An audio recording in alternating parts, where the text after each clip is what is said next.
बंदी छोड़ सतगुरु रामपाल जी परमेश्वर जी की जय हो। परमपिता परमात्मा सारी सृष्टि के रचनहार, कुल मालिक, असंख्य ब्रह्मांडों के स्वामी, जगत गुरु, तीनों लोकों में प्रवेश करके सबका धारण पोषण करने वाले, राजाधिराज, आत्माधार, नाथों के नाथ, देवों के देव महादेव, सर्वेश्वर, महेश्वर, मृत्युंजय, अजरो अमर, आदि अनादि सनातनी प्रभु, जगत पिता जगदीश्वर, श्री श्री 1008 की उपाधि के वास्तविक अधिकारी, अकाल मूरत सौद स्वरूपी राम वासुदेव सर्वगतम ब्रह्म, परम पूज्य, प्रथम पूज्य, परम संत, परम पुरुष, परम धनी, परम दयालु, सत्य कबीर, हक्का कबीर, अल्लाहु कबीर, अल्लाहु अकबर, बाखबर अल्लाह ताला, जगत के तारणहार, जगत के मुक्तिदाता, जगत के जगन्नाथ, हारे के सहारे, हिंदुओं के राम, मुसलमानों के अल्लाह, सिखों के वाहिगुरु, ईसाइयों के मसीह, दया के सागर दयानिधि, करुणा के सागर करुणानिधि, स्वयंभू परिभू, संकट मोचन, कष्टहरण, मंगल करण, दुख भंजन, अविगत कबीर, निर्विकार निर्विषम परमात्मा, अलय अलेख सतगुरु, आदि अनादि सतगुरु, असली मर्यादा पुरुषोत्तम, असली राम, असली कृष्ण, असली घनश्याम, असली मुरारी, राजाओं के राजा, महाराजाओं के महाराजा, शहंशाहों के शहंशाह, सम्राटों के सम्राट, भगवानों के भगवान, अल्लाहों के अल्लाह, प्रभुओं के प्रभु, मसीहाओं के मसीह, सच्चे वाहिगुरु, बाबाओं के बाबा, पीरों के पीर, सेठों के सेठ, जगत सेठ, सावड़सा सेठ, सर्वगुण संपन्न, अनंत कोटि कलाओं के स्वामी, अनंत कोटि ब्रह्मांडों के नायक, योगियों में महायोगी, ध्यानियों में महाध्यानी, सिद्धों में परम सिद्ध, ज्ञानियों में तत्व ज्ञानी, ब्रह्म ज्ञानी, महाज्ञानी, परम ज्ञानी, सर्वश्रेष्ठ ज्ञानी, विज्ञानी, युवा कबीर, समर्थ कबीर, असमवात, अमित ओजा, सच्चे रहनुमा, करीम अल्लाह, सुभान अल्लाह, दुनिया के अंतिम पैगंबर, 8 सितंबर 1951 से गांव धनाना, जिला सोनीपत, हरियाणा, भारतवर्ष की पावन भूमि पे प्रकट रियल कल की भगवान श्री नारायण साकार हरि, श्री बाबा साहेब, नूर अनंत परमात्मा, सच्चे दरवेश, सच्चे बाखबर, संत शिरोमणि सतगुरु रामपाल जी परमेश्वर जी के चरण कमल में साध संगति से जुड़े हुए देश विदेश से आप और हम सभी सत्सेवक भाई बहनों का अनंत कोटि दंडवत प्रणाम। सत्साई भाई और बहनों, बहुत बड़ी दया, बहुत बड़ी मेहर पूज्य गुरुदेव भगवान की, परमेश्वर रामपाल जी की, जिनके शुभ आशीर्वाद से, विशेष आशीर्वाद से, उन्हीं के कर कमल से लिखित पवित्र पुस्तक हिंदू साहिबान नहीं समझे गीता वेद पुराण, इस पवित्र पुस्तक से विशेषकर हिंदू समाज के भाई बहनों को, श्रद्धालुओं को, परमात्मा चाहने वाली आत्माओं को अध्यात्म के विषय में, भक्ति मार्ग के विषय में बहुत ही गहरी गहरी और अच्छी अच्छी जानकारियाँ प्राप्त हो रही है। आज इसी श्रृंखला में हमारा ये 8वें नंबर का वीडियो है। प्रत्येक वीडियो में गुरुदेव भगवान के आशीर्वाद से हम अध्यात्म की ऊंचाइयों को छू रहे हैं। हमने पिछले वीडियोज में देखा कि किस प्रकार से आदि शंकराचार्य जी, जिनके बाद सनातन धर्म को, वैदिक धर्म को, हिंदू धर्म के नाम से भी जाना जाने लगा, और आदि शंकराचार्य जी ने वैदिक धर्म के स्वरूप को भी अपनी साधना से बिगाड़ दिया। आदि शंकराचार्य ने हिंदू समाज को देवी देवताओं की पूजा पर आधारित कर दिया, जिन देवी देवताओं की पूजा करने के लिए गीता जी अध्याय 7 श्लोक नंबर 20 और 23 में गीता ज्ञान देने वाले भगवान ने, ब्रह्म ने साफ साफ कहा है कि जो अन्य देवी देवताओं की पूजा करते हैं वो अल्प बुद्धि वाले हैं, मंद बुद्धि वाले हैं। और गीता अध्याय 7 श्लोक नंबर 12 से 15 में गीता ज्ञान देने वाले काल ब्रह्म ने सीधे सीधे ब्रह्मा विष्णु महेश यानी तीनों गुणों की पूजा करने को भी मना किया है। जबकि आदि शंकराचार्य जी ने तो देवी देवताओं की पूजा पर, पाखंड पूजा पर, कर्म कांड पर हिंदू समाज से जुड़े भाई बहनों को आधारित कर दिया। आज हम और आगे जानकारी प्राप्त करेंगे कि उसके बाद किस प्रकार से केदारनाथ, बद्रीनाथ, इन धामों की स्थापना हुई, इन तीर्थों की स्थापना हुई, और किस प्रकार इस अध्यात्म को अच्छे से ना समझ पाने के कारण, हमारे हिंदू शास्त्रों को अच्छे से ना समझ पाने के कारण आज पूरा का पूरा हिंदू समाज भक्ति और भगवान के नाम पर भ्रमित होकर इन तीर्थों पर जाकर, इन धामों पर जाकर और अध्यात्म में पतन की ओर जा रहा है। तो शुरू करते हैं भाइयों और बहनों। अद्भुत प्रसंग, एक घटना का जिक्र गुरुदेव भगवान यहाँ पर लिख रहे हैं। पृष्ठ 41 पर पुस्तक हिमालय तीर्थ में लिखा है कि ये हिमालय तीर्थ नाम की पुस्तक आदि शंकराचार्य जी के द्वारा रचित है और इसके पेज नंबर 41 पर क्या लिखा हुआ है कि भगवान शंकर व पार्वती कपाल मोचन में सुंदर महल बनवाकर निवास करते थे। आदि शंकराचार्य जी लिख रहे हैं अपनी पुस्तक हिमालय तीर्थ में कि भगवान शंकर और पार्वती कपाल मोचन में, एक जगह का नाम है कपाल मोचन, वह एक सुंदर महल बनवाकर निवास करते थे, रह रहे थे। उस स्थान की विशेषताओं से मुग्ध होकर उस मकान पर कब्जा करने के मकसद से भगवान विष्णु एक बालक रूप धारण करके ऋषि गंगा के पास बुरी तरह हाथ पैर मारकर रोने लगे। अब सुनते जाना भाइयों और बहनों, हम जिन प्रधान देवताओं को ब्रह्मा विष्णु महेश को सर्वश्रेष्ठ मानकर, परमात्मा मानकर उनकी पूजा में लीन हैं, उन्हीं की भक्ति से मोक्ष की उम्मीद लगाए बैठे हैं, इन देवी देवताओं के अंदर भी किस कदर हम आम इंसानों की तरह राग, द्वेष, ईर्ष्या, इस प्रकार की भावनाएं ओतप्रोत हैं। और ये जो तीनों देवता हैं ब्रह्मा विष्णु महेश, ये तीनों सगे भाई हैं। दुर्गा इनकी माता है और गीता का ज्ञान देने वाला ब्रह्म, काल ब्रह्म, ये इनका पिता है। तो शंकर और पार्वती जी ने अपने लिए कपाल मोचन में एक सुंदर महल बनवाया। उस महल की विशेषताओं को देखकर सुनकर भगवान विष्णु के मन में उस महल पर, उस मकान पर कब्जा करने की दुर्बुद्धि उत्पन्न हुई। इस पुस्तक में लिखा हुआ है। शिव भगवान व माता पार्वती जी स्नान करने जा रहे थे। पार्वती को दया आई, कहा कि कोई पत्थर हृदय स्त्री बालक को छोड़ गई, उसे उठाकर अपने मकान में छोड़ आई।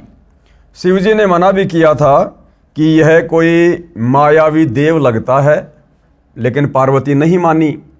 जब स्नान करके शिव जी व पार्वती जी लौटे तो तब तक उस बालक ने चतुर्भुज नारायण रूप धारण करके, यानी विष्णु का रूप धारण करके सारे क्षेत्र पर कब्जा कर लिया था।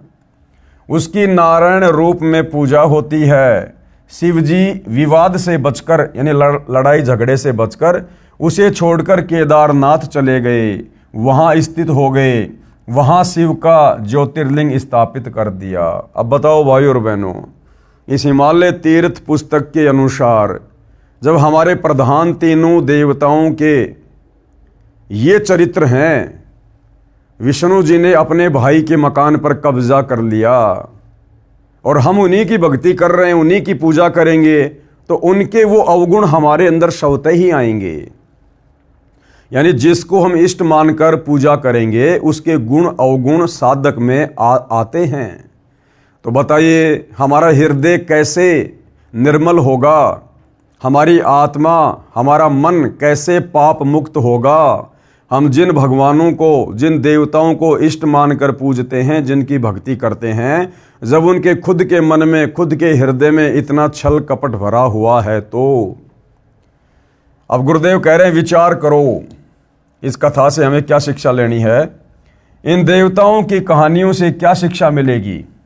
क्या दूसरे के घर पर कब्जा करना नेक व्यक्ति का कार्य है? महादुष्ट व्यक्ति ऐसी हरकत करता है। क्या ऐसे व्यक्ति देवता माने जा सकते हैं? क्या इनकी पूजा करने को मन करेगा? क्या श्री विष्णु जी ऐसी बेहुदी हरकत कर सकते हैं? क्या वे बैकुंठ को छोड़कर इस कपाल मोचन पर रहना चाहेंगे? ये सब पुराणों का बोया हुआ बीज है। पाठक जन प्रमाण के लिए लगी फोटो कॉपी भी पढ़ें ताकि आपको भ्रम न रह जाए कि रामपाल ने कुछ मिलाकर लिखा है। यानी सतगुरु रामपाल जी कह रहे हैं कि भैया मैं अपनी तरफ से एक शब्द भी नहीं बोल रहा, ना मैं लिख रहा। तुम्हारे धर्मशास्त्र, तुम्हारे शंकराचार्यों की पुस्तक, अरे उनमें लिखा हुआ तो मानकर ग्रहण करोगे, उसके बाद तो कोई संशय, कोई शंका नहीं होनी चाहिए। सन 2013 में केदारनाथ पर लाखों श्रद्धालु पूजा के लिए गए थे।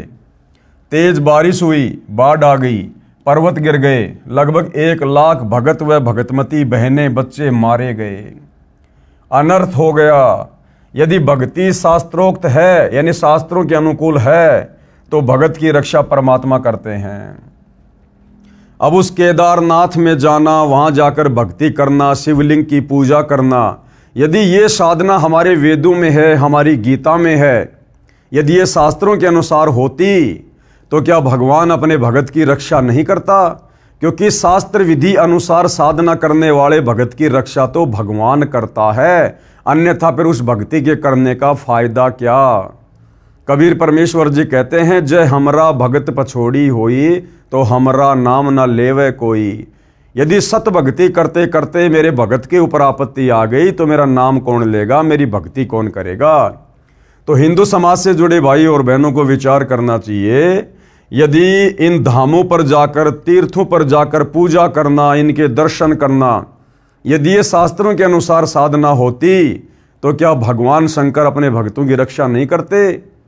जहां केदारनाथ में पर्वत गिर जाने से, तेज बारिश आ जाने से लाखों श्रद्धालुओं की, भक्तों की दुर्गति से मौत हुई।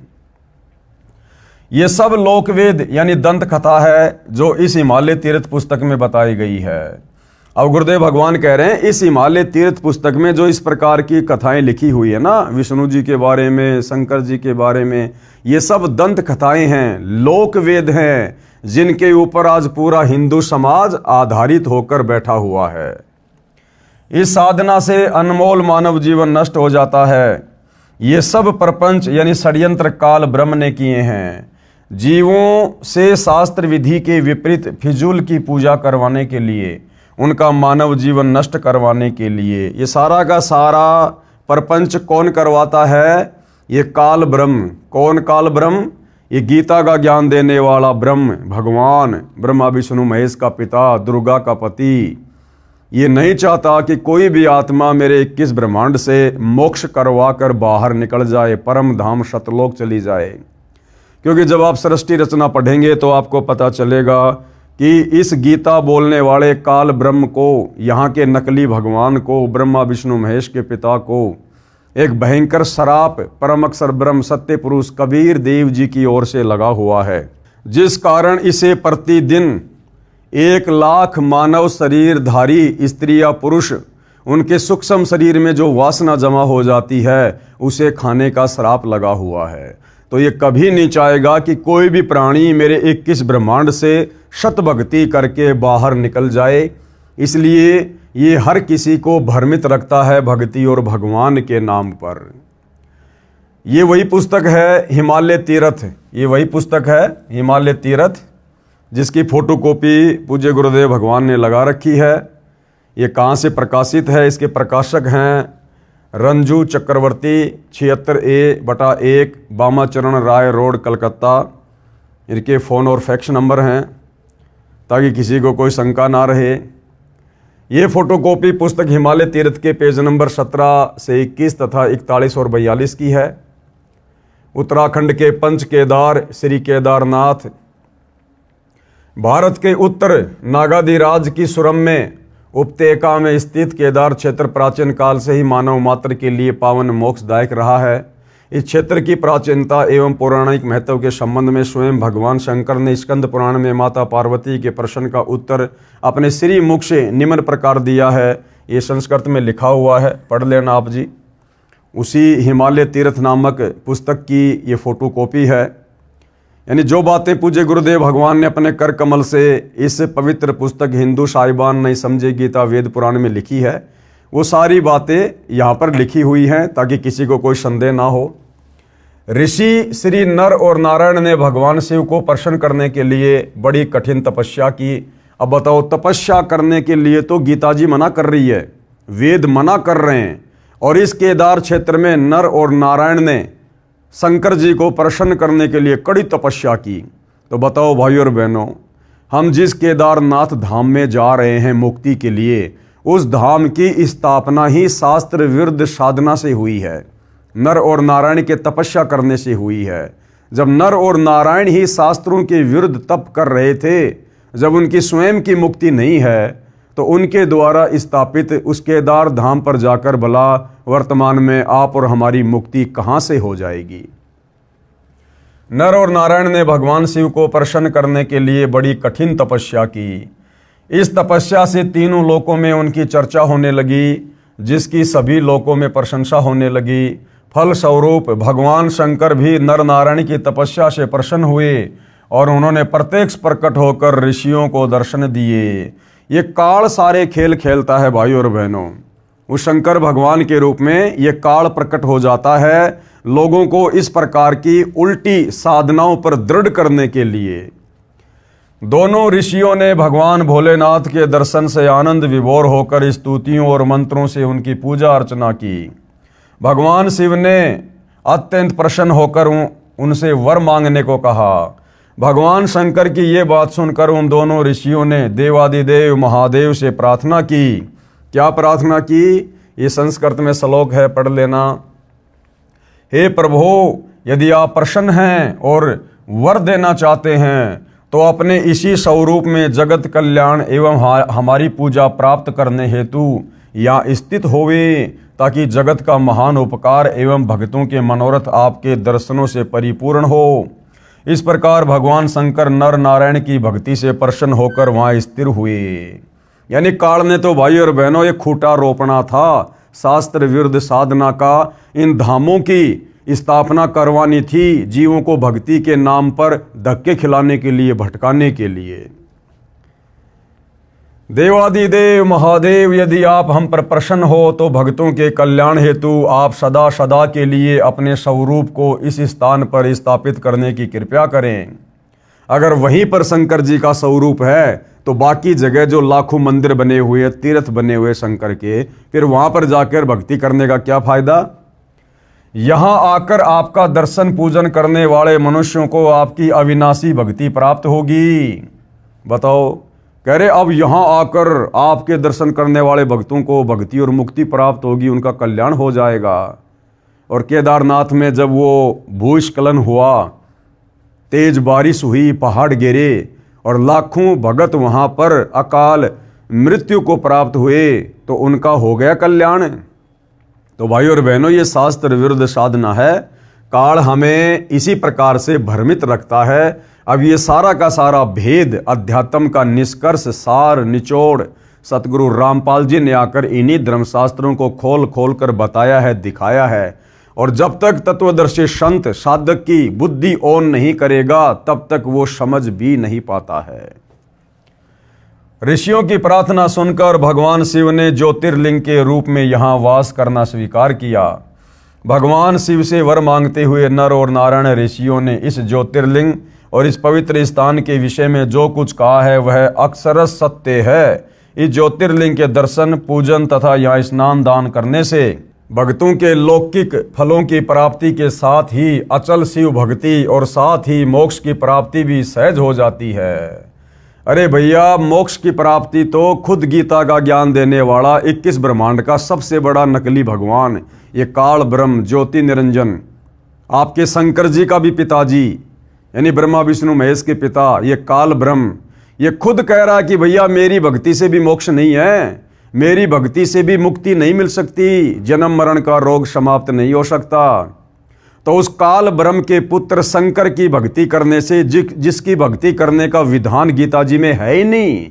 गीता अध्याय 7 श्लोक नंबर 12 से 15 में तीनों गुणों, रजगुण ब्रह्मा, सतगुण विष्णु, तमगुण शिव की भक्ति करने के लिए खुद गीता का ज्ञान देने वाला भगवान मना कर रहा है। तो भला शंकर जी की भक्ति करने से, इस धाम पर जाने से, ज्योतिर्लिंग की पूजा करने से, दर्शन करने से भला कैसे मुक्ति हो जाएगी, जब स्वयं शंकर जी जन्म और मरण में हैं, स्वयं शंकर जी की मुक्ति नहीं है। तो शंकर जी की भक्ति करने से इस जीव आत्मा का सदा सदा के लिए मोक्ष कैसे हो जाएगा। हिमालय में केदार नामक पर्वत शिखर पर प्रतिष्ठित होने के कारण इस ज्योतिर्लिंग को श्री केदारेश्वर ज्योतिर्लिंग के नाम से भी जाना जाता है। केदार शब्द का शाब्दिक अर्थ ऐसे स्थान से होता है जहां दलदल एवं अति मात्रा में पानी हो। केदार क्षेत्र में यही स्थिति है क्योंकि भगवान शंकर जल धारा प्रिया हैं। नर और नारायण ऋषियों के पश्चात अन्य ऋषि मुनियों व भक्तों द्वारा ये ज्योतिर्लिंग पूजित रहा है। तत्पश्चात महाभारत काल में पांडवों द्वारा गोत्र हत्या अर्थात महाभारत युद्ध में अपने भाई बंधुओं आदि की हत्या के पाप से मुक्ति हेतु यहाँ पर देवादिदेव महादेव की आराधना की गई। इस प्रसंग में पुराणों में एक कथा आती है। भगवान वेद व्यास जी की आज्ञा से पांडव केदार क्षेत्र में आए। भगवान महिष यानी भैंस का रूप धारण कर, कौन, ये काल ब्रह्म, इसने भैंस का रूप धारण किया और केदार अंचल में विचरण करने लगे। भीम ने भगवान शिव को मायावी महिष के रूप में पहचान लिया। वह ऐसा जानकर भगवान शिव महिष रूप में पृथ्वी में समा ही रहे थे कि महाबली भीम ने दौड़कर उनका पिछला भाग पकड़ लिया। बताओ, अब वो भीम ज़्यादा बलवान हुआ या वो भगवान ज़्यादा बलवान हुआ जो भैंस बना हुआ था, जो भीम ने जाके उसके पीछे को हिस्से को पकड़ लिया हैं और फिर वही भगवान को विराजमान कर दिया। तो भगवान ज़्यादा पावरफुल हुआ या वो भीम ज़्यादा पावरफुल हुआ? तो इस काल ने तो भाइयों और बहनों इस प्रकार की घटनाओं को जन्म देकर जगह जगह इन तीर्थों की धामों की स्थापना करवा के शास्त्र विरुद्ध साधना को बढ़ावा देना होता है। पांडवों की भक्ति एवं विश्वास को देखकर भगवान शिव ने उन्हें साक्षात दर्शन दिए। वह गोत्र हत्या गुरु हत्या के फलस्वरूप प्रायश्चित के रूप में भीम द्वारा पकड़े गए पृष्ठ भाग की पूजा अर्चना का आदेश देकर वही अंतर्ध्यान हो गए। यानी काल ब्रह्म जो भैंस बनकर जमीन में समा गया था और जमीन में समाते समाते भीम ने जो भैंस के पिछले हिस्से को पकड़ लिया था जो पत्थर का बन गया था, यानी भैंस का पीछे का गोबर और मलमूत्र वाला हिस्सा, कहते हैं फिर उसकी पूजा करने से पांडवों के सारे पाप नष्ट हो गए। पृष्ठ भाग ने शिला का रूप धारण किया, यानी भैंस के पिछले हिस्से ने शिला यानी पत्थर का रूप धारण किया जो पांडवों द्वारा पूजित हुआ और पांडवों ने फिर उसकी पूजा करी। वह तब से आज तक पूजित है। महिष यानी भैंस का आगे का भाग नेपाल में जाकर प्रकट हुआ जो पशुपतिनाथ के नाम से विख्यात हुआ। महिष यानी भैंस के अन्य चार भाग क्रमशः तुंगनाथ में बाहु, रुद्रनाथ में मुख, महेश्वरम में नाभि, कल्पेश्वरम में जटा, इस प्रकार केदारनाथ को छोड़कर महिष यानी भैंस रूपी भगवान शंकर के अन्य चार भाग केदार क्षेत्र में प्रतिष्ठित हुए। केदारनाथ सहित ये स्थान पंच केदार के नाम से विख्यात है। यानी इस प्रकार से काल ने शास्त्र विरुद्ध साधना करवाने के लिए इन धामों की स्थापना करवाई, जहां जाकर भक्ति करके आज पूरा हिंदू समाज मुक्ति की उम्मीद में बैठा हुआ है। भाई मुक्ति नहीं, दुर्गति प्राप्त होगी, दुर्गति। तो भाइयों और बहनों, ये इस पुस्तक के अंदर सब कुछ लिखा हुआ है। आप और हमें किसी प्रकार की कोई शंका ना रहे, इसलिए सतगुरु रामपाल जी ने इस पुस्तक का हवाला दिया है और इसके कुछ पृष्ठ हैं जो यहाँ पर उन्होंने ऐड किए हैं, लिखे हुए हैं। इसी प्रकार ये आदि केदारेश्वर मंदिर, ये आदि केदारेश्वर मंदिर, इसका निर्माण कैसे हुआ? पुराणों में शंकर जी के कपाल मोचन संबंधी प्रसंग एवं उनकी बद्री क्षेत्र में स्थित होने की कथाएं विस्तार से वर्णित हैं।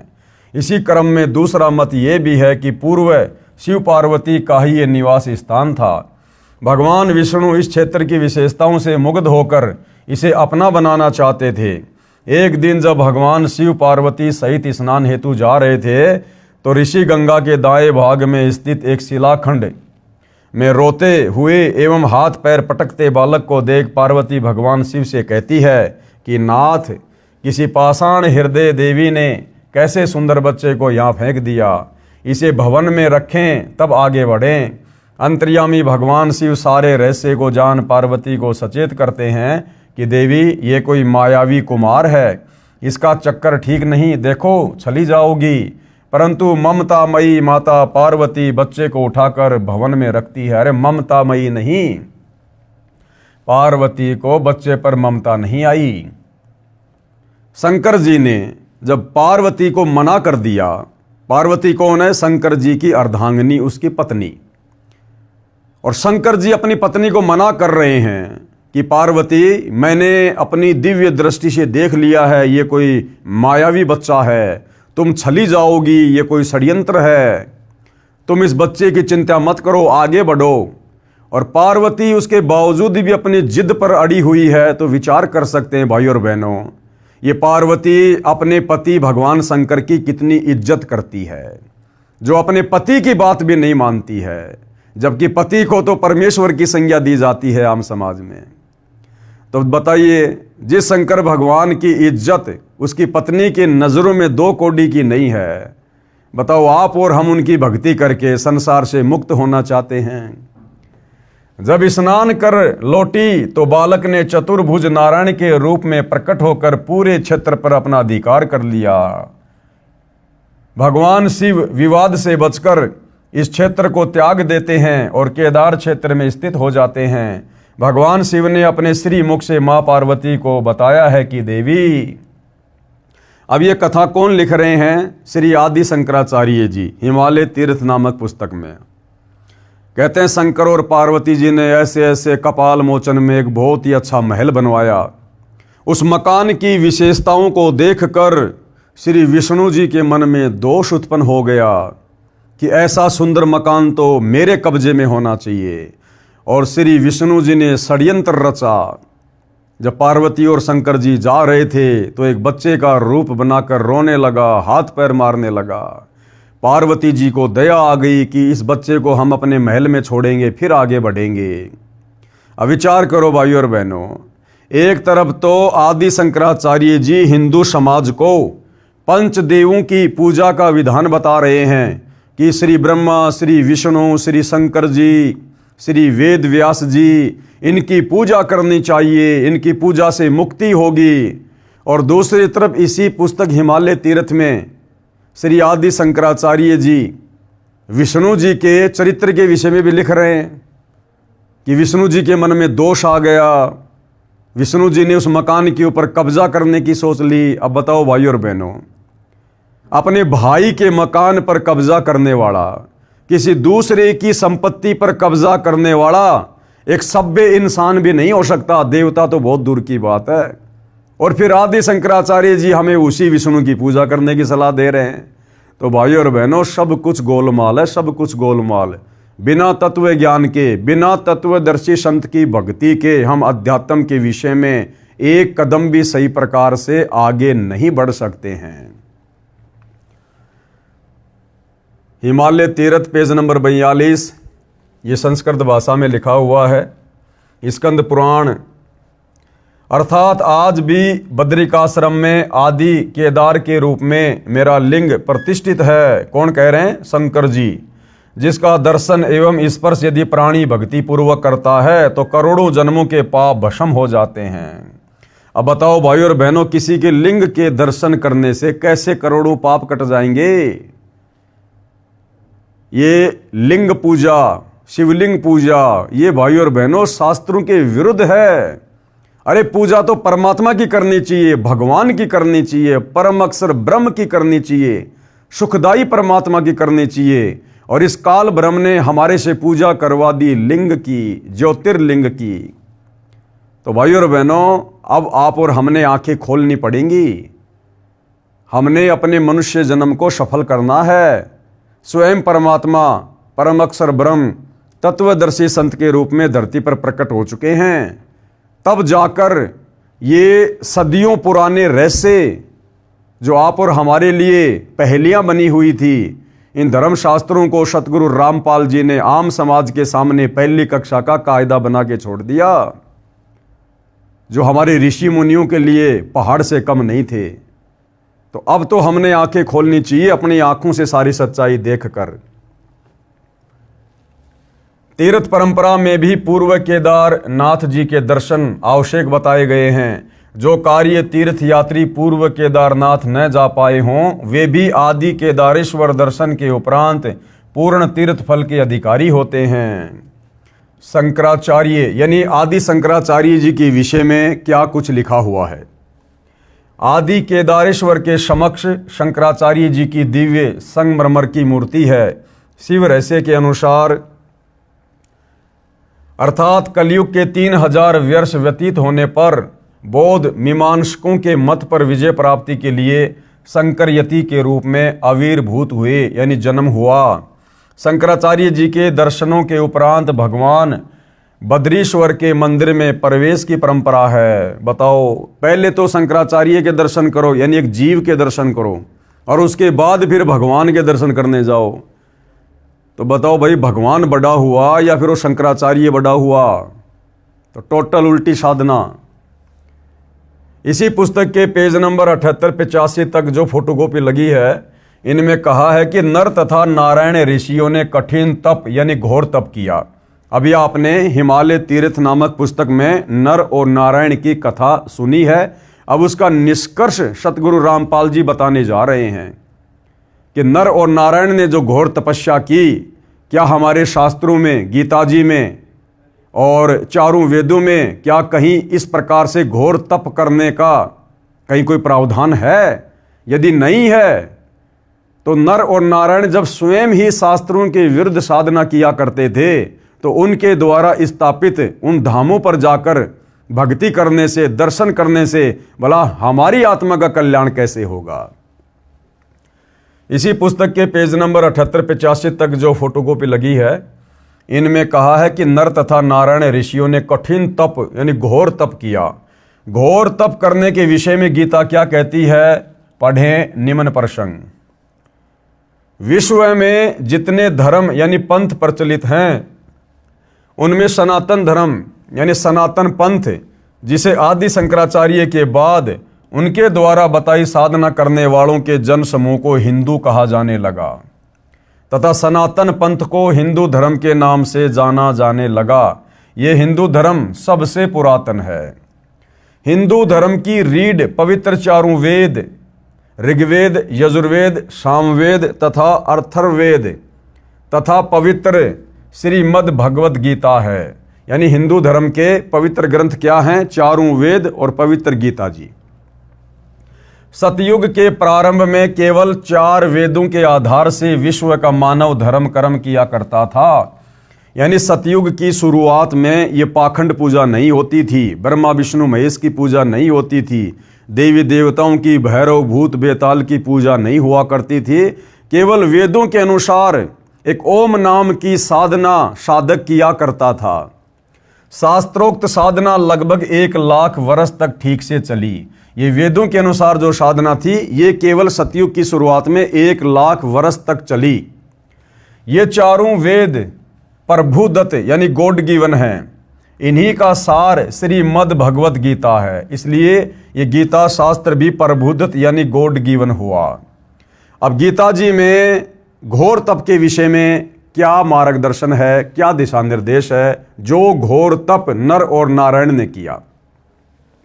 ध्यान देने योग्य ये है कि जो ज्ञान स्वयं परमात्मा ने बताया है, वह ज्ञान पूर्ण सत्य होता है। इसलिए ये दोनों शास्त्र निसंदेह विश्वसनीय हैं। प्रत्येक मानव को इनके अंदर बताई साधना करनी चाहिए। वह साधना शास्त्र विधि अनुसार कही जाती है। यानी चारों वेदों और गीता जी के अनुसार जो साधना की जाती है, उसे शास्त्र विधि अनुसार साधना कहा जाता है। इन शास्त्रों में जो साधना नहीं करने को कहा है, उसे जो करता है तो वह शास्त्र विधि त्याग कर मनमाना आचरण कर रहा है। जैसा कि नर और नारायण ने घोर तप करके शास्त्र विरुद्ध साधना की, जिसके विषय में गीता अध्याय 16 श्लोक 23 और 24 में इस प्रकार कहा है। यानी शास्त्र विधि को त्याग के जो मनमानी भक्ति साधना करता है, उसके विषय में खुद गीता का ज्ञान देने वाला भगवान ये काल ब्रह्म गीता जी में क्या कह रहा है। श्लोक नंबर 23, जो पुरुष यानी जो भगत, जो व्यक्ति, जो साधक यानी साधक शास्त्र विधि को त्याग कर, यानी वेद और गीता जी वाली भक्ति विधि को त्याग कर अपनी इच्छा से मनमाना आचरण करता है, वह न सिद्धि को प्राप्त होता है, न परम गति यानी पूर्ण मोक्ष को, और न सुख को ही प्राप्त होता है। गीता अध्याय 16 श्लोक नंबर 23 का ये निष्कर्ष है। फिर श्लोक नंबर 24 क्या कहता है? इससे तेरे लिए इस कर्तव्य यानी जो भक्ति कर्म करने योग्य हैं, और अकर्तव्य यानी जो भक्ति कर्म न करने योग्य हैं, इस व्यवस्था में शास्त्र ही प्रमाण हैं। ऐसा जानकर तू शास्त्र विधि से नियत कर्म यानी जो शास्त्रों में करने को कहा है, वो भक्ति कर्म ही करने योग्य हैं। गीता अध्याय 16 श्लोक नंबर 24। हिंदू साहिबान पढ़ें फोटोकॉपी श्रीमद् भगवद गीता पद छेद 99 के अध्याय 16 श्लोक 23-24 की प्रमाण के लिए, जो गीता प्रेस गोरखपुर से मुद्रित है तथा प्रकाशित है तथा श्री जय दयाल गोविंदका जी द्वारा अनुवादित है। यानी शास्त्र विधि को त्याग कर वेद और गीता जी के विरुद्ध जो साधना की जाती है उसके विषय में गीता जी क्या कह रही है। गीता अध्याय 16 श्लोक 23 की फोटोकॉपी है। ये संस्कृत में श्लोक है आप जी की आंखों के सामने, इधर हिंदी में अनुवाद है। जो पुरुष यानी जो व्यक्ति, जो भगत शास्त्र विधि को त्याग कर, शास्त्र विधि यानी वेद और गीता जी में जो भक्ति लिखी है उस भक्ति को त्याग कर जो अपनी तरफ से मनमानी भक्ति करता है, कोई तप करता है, अपनी इच्छा से मनमाना आचरण करता है, वह न सिद्धि को प्राप्त होता है, यानी उसका कोई कार्य सिद्ध नहीं होता है भक्ति वाला, आत्म कल्याण वाला, न परम गति को, और न अंत समय में मरने के बाद उसे परम गति मिलती है, और न सुख को ही प्राप्त होता है, और ना उसे किसी प्रकार का कोई आध्यात्मिक लाभ या सुख मिलता है। किसको? जो व्यक्ति शास्त्रों के विरुद्ध मनमाने तरीके से भक्ति करता है, मनमाने मंत्रों का जाप करता है। और भाइयों और बहनों, चारों वेदों में और गीता जी में केवल एक ओम मंत्र के जाप करने का विधान है, और ये ओम मंत्र इस काल ब्रह्म का है, ब्रह्म साधना का। इसके अलावा कोई भी व्यक्ति जो भी मंत्र जाप करता है वो इस काल की प्राप्ति नहीं कर सकता, इसके ब्रह्मलोक को प्राप्त नहीं कर सकता, और सीधा नरक में और 84 लाख योनियों में ही जाता है। फिर गीता अध्याय 16 श्लोक 24 हमें क्या कह रहा है कि भाई फिर हमें क्या करना चाहिए, फिर हमें किस चीज को आधार बनाना चाहिए कि कौन सी भक्ति सही है और कौन सी भक्ति गलत है। तो गीता अध्याय 16 श्लोक 24 क्या कहता है? तस्मात् शास्त्रम प्रमाणम, यानी अर्जुन इसके लिए शास्त्र ही प्रमाण है। और शास्त्र क्या है? चारों वेद और गीता जी। इससे तेरे लिए इस कर्तव्य यानी कौन सी भक्ति करनी चाहिए और अकर्तव्य यानी कौन सी भक्ति साधना नहीं करनी चाहिए, इस व्यवस्था में शास्त्र ही प्रमाण है। यानी ये गीता और चारों वेद ही प्रमाण है कि हमने भक्ति साधना कौन सी करनी चाहिए और किस प्रकार से करनी चाहिए। और गीता ज्ञान देने वाले काल ब्रह्म ने गीता अध्याय 4 श्लोक नंबर 34 में अर्जुन से बिल्कुल क्लियर कर दिया है कि भाई अर्जुन, अगर तुझे पूर्ण मुक्ति चाहिए, उसने क्लियर कर दिया भैया मेरी भक्ति करने से, ओम नाम का जाप करने से, ब्रह्मलोक में जाने से भी पूर्ण मुक्ति नहीं है। जन्म मरण से तेरा पीछा नहीं छूटेगा, नरक में जाना ही पड़ेगा, 84 लाख योनियों में जाना ही पड़ेगा। अगर अर्जुन तुझे पूर्ण मोक्ष चाहिए, पूर्ण मुक्ति चाहिए, उस परम अक्षर ब्रह्म के सत्य पुरुष कबीर देव के सतलोक में जाना है, सचखंड में जाना है, जहां जाने के बाद ये साधक फिर वापस लौटकर इस मेरे 21 ब्रह्मांड में इस जन्म और मरण के चक्कर में नहीं आता, गधा कुत्ता सुअर नहीं बनता। तो भाई तुझे किसी तत्वदर्शी संत की खोज करनी पड़ेगी। वो तत्वदर्शी संत तुझे बताएगा कि वास्तव में परम अक्षर ब्रह्म की पूर्ण भक्ति क्या है, ये सदा सदा के लिए जन्म और मरण का झंझट कैसे समाप्त होगा। तो गीता ज्ञान देने वाले ब्रह्म ने, भगवान ने भी गीता अध्याय 4 श्लोक 34 में क्लियर कर दिया कि अर्जुन, वो पूर्ण मुक्ति वाली भक्ति, वो तत्व ज्ञान भाई मेरे पास में भी नहीं है। अगर होता तो बता देता, किसी तत्वदर्शी संत की शरण में जाने की सलाह क्यों देता। तो भाई और बहनों, वह एकमात्र तत्वदर्शी संत वर्तमान में इस पूरी पृथ्वी पर सतगुरु रामपाल जी हैं। निसंदेह आप लोगों को अब ये बात धीरे धीरे समझ में आ जानी चाहिए, क्योंकि आज से पहले हमारे किसी भी धर्मगुरु ने, किसी भी आचार्य और शंकराचार्य ने इस अध्यात्म को इस प्रकार से सार्वजनिक तौर पर दिखा कर क्लियर नहीं किया, जिस प्रकार से सन 1994 से सतगुरु रामपाल जी करते आ रहे हैं। तो इससे तेरे लिए इस कर्तव्य और अकर्तव्य की व्यवस्था में, यानी कौन सी भक्ति करनी चाहिए, कौन सी भक्ति नहीं करनी चाहिए, शास्त्र ही प्रमाण है। यानी किसी की दंत कथा पर, किसी की कही सुनाई बातों पर अर्जुन यकीन मत करना। यानी अर्जुन के माध्यम से श्रद्धालुओं को, भगत समाज को यह संदेशा दिया जा रहा है कि भैया किसी की दंत कथा पर विश्वास मत करना, किसी के लोक वेद पर विश्वास मत करना, कहीं सुनाई कथाओं पर विश्वास मत करना।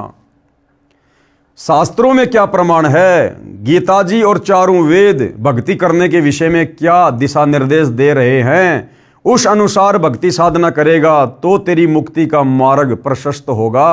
अन्यथा भैया जन्म मरण के चक्कर में, लक 84 के चक्कर में पड़ा ही रहेगा। ऐसा जानकर तू शास्त्र विधि से नियत कर्म ही करने योग्य हैं, यानी शास्त्र विधि के अनुसार जो धर्म कर्म करने चाहिए वही करने चाहिए, उन्हीं से भैया मुक्ति का रास्ता साफ होगा। अब देवताओं की पूजा का लाभ, यानी श्री आदि शंकराचार्य जी ने जिस प्रकार से हिंदू समाज को देवी देवताओं की पूजा पर, भक्ति पर, पाखंड पूजा पर, कर्म कांड पर आधारित कर दिया था, अब इन देवी देवताओं की पूजा के विषय में, इन देवी देवताओं की पूजा से मिलने वाले लाभ या हानि के विषय में हमारे पवित्र सदग्रंथ क्या कह रहे हैं, गीता जी क्या कह रही है। पढ़ते हैं पवित्र श्रीमद् भगवद गीता से अध्याय 17 श्लोक 1 और 6। श्लोक 1 में क्या कहा गया है। इस श्लोक में अर्जुन ने गीता ज्ञान देने वाले प्रभु से प्रश्न किया है कि हे कृष्ण, जो मनुष्य शास्त्र विधि को त्याग कर श्रद्धा से युक्त हुए देवादि यानी देवी देवताओं का पूजन करते हैं, उनकी स्थिति फिर कौन सी है। यानी जो व्यक्ति बड़ी श्रद्धा से, बड़ी लगन से, अध्यात्म ज्ञान के अभाव में जो इन देवी देवताओं की पूजा करते हैं, तो उसकी क्या स्थिति है, उससे क्या लाभ मिलता है। सात्विक हैं अथवा राजसी या तामसी, यानी वो साधक वो किस स्वभाव के होते हैं जो देवी देवताओं की पूजा करते हैं, उनका स्वभाव कैसा होता है, उनका आचरण कैसा होता है। वे सात्विक प्रवृत्ति के होते हैं या राजसी प्रवृत्ति के या फिर तामसी प्रवृत्ति के। गीता अध्याय 7 श्लोक 1 में अर्जुन ने सवाल किया। अब इसका उत्तर श्लोक 2 और 6 तक दिया गया है। गीता ज्ञानदाता प्रभु का उत्तर संक्षिप्त में इस प्रकार है। मनुष्यों की श्रद्धा उनके पूर्व जन्म के संस्कार अनुसार सात्विक, राजसी तथा तामसी होती है। यानी किस मनुष्य ने, किस भगत ने पूर्व जन्म में किस प्रकार की भक्ति साधना की है, उसी प्रकार से अगले मनुष्य जन्म में जब भी उसको प्राप्त होता है लक 84 भोगने के बाद, तो पिछले जन्म की भक्ति के आधार से उसके अगले जन्म की साधना का मार्ग निकल कर सामने आता है कि वो व्यक्ति किस प्रवृत्ति का है, राजसी प्रवृत्ति का है, तामसी प्रवृत्ति का है या फिर सात्विक प्रवृत्ति का है। गीता अध्याय 17 श्लोक 2 का निष्कर्ष है। हे भारत यानी हे अर्जुन, सभी मनुष्यों की श्रद्धा उनके अंतःकरण के अनुरूप होती है। जिनकी जैसी श्रद्धा होती है वह स्वयं भी वही है, यानी वैसे ही स्वभाव का है। गीता अध्याय 17 श्लोक 3 का सारांश है। शास्त्र विरुद्ध साधना करने वाले सात्विक पुरुष देवों को पूजते हैं। यानी जो सात्विक स्वभाव के भगत होते हैं, व्यक्ति होते हैं, वो देवताओं का पूजन करते हैं। राजस पुरुष यक्ष और राक्षसों को तथा अन्य जो तामस मनुष्य हैं, जो क्रोधी हैं, वे प्रेत और भूत गणों को पूजते हैं। ये गीता अध्याय 17 श्लोक नंबर 4 का निष्कर्ष है।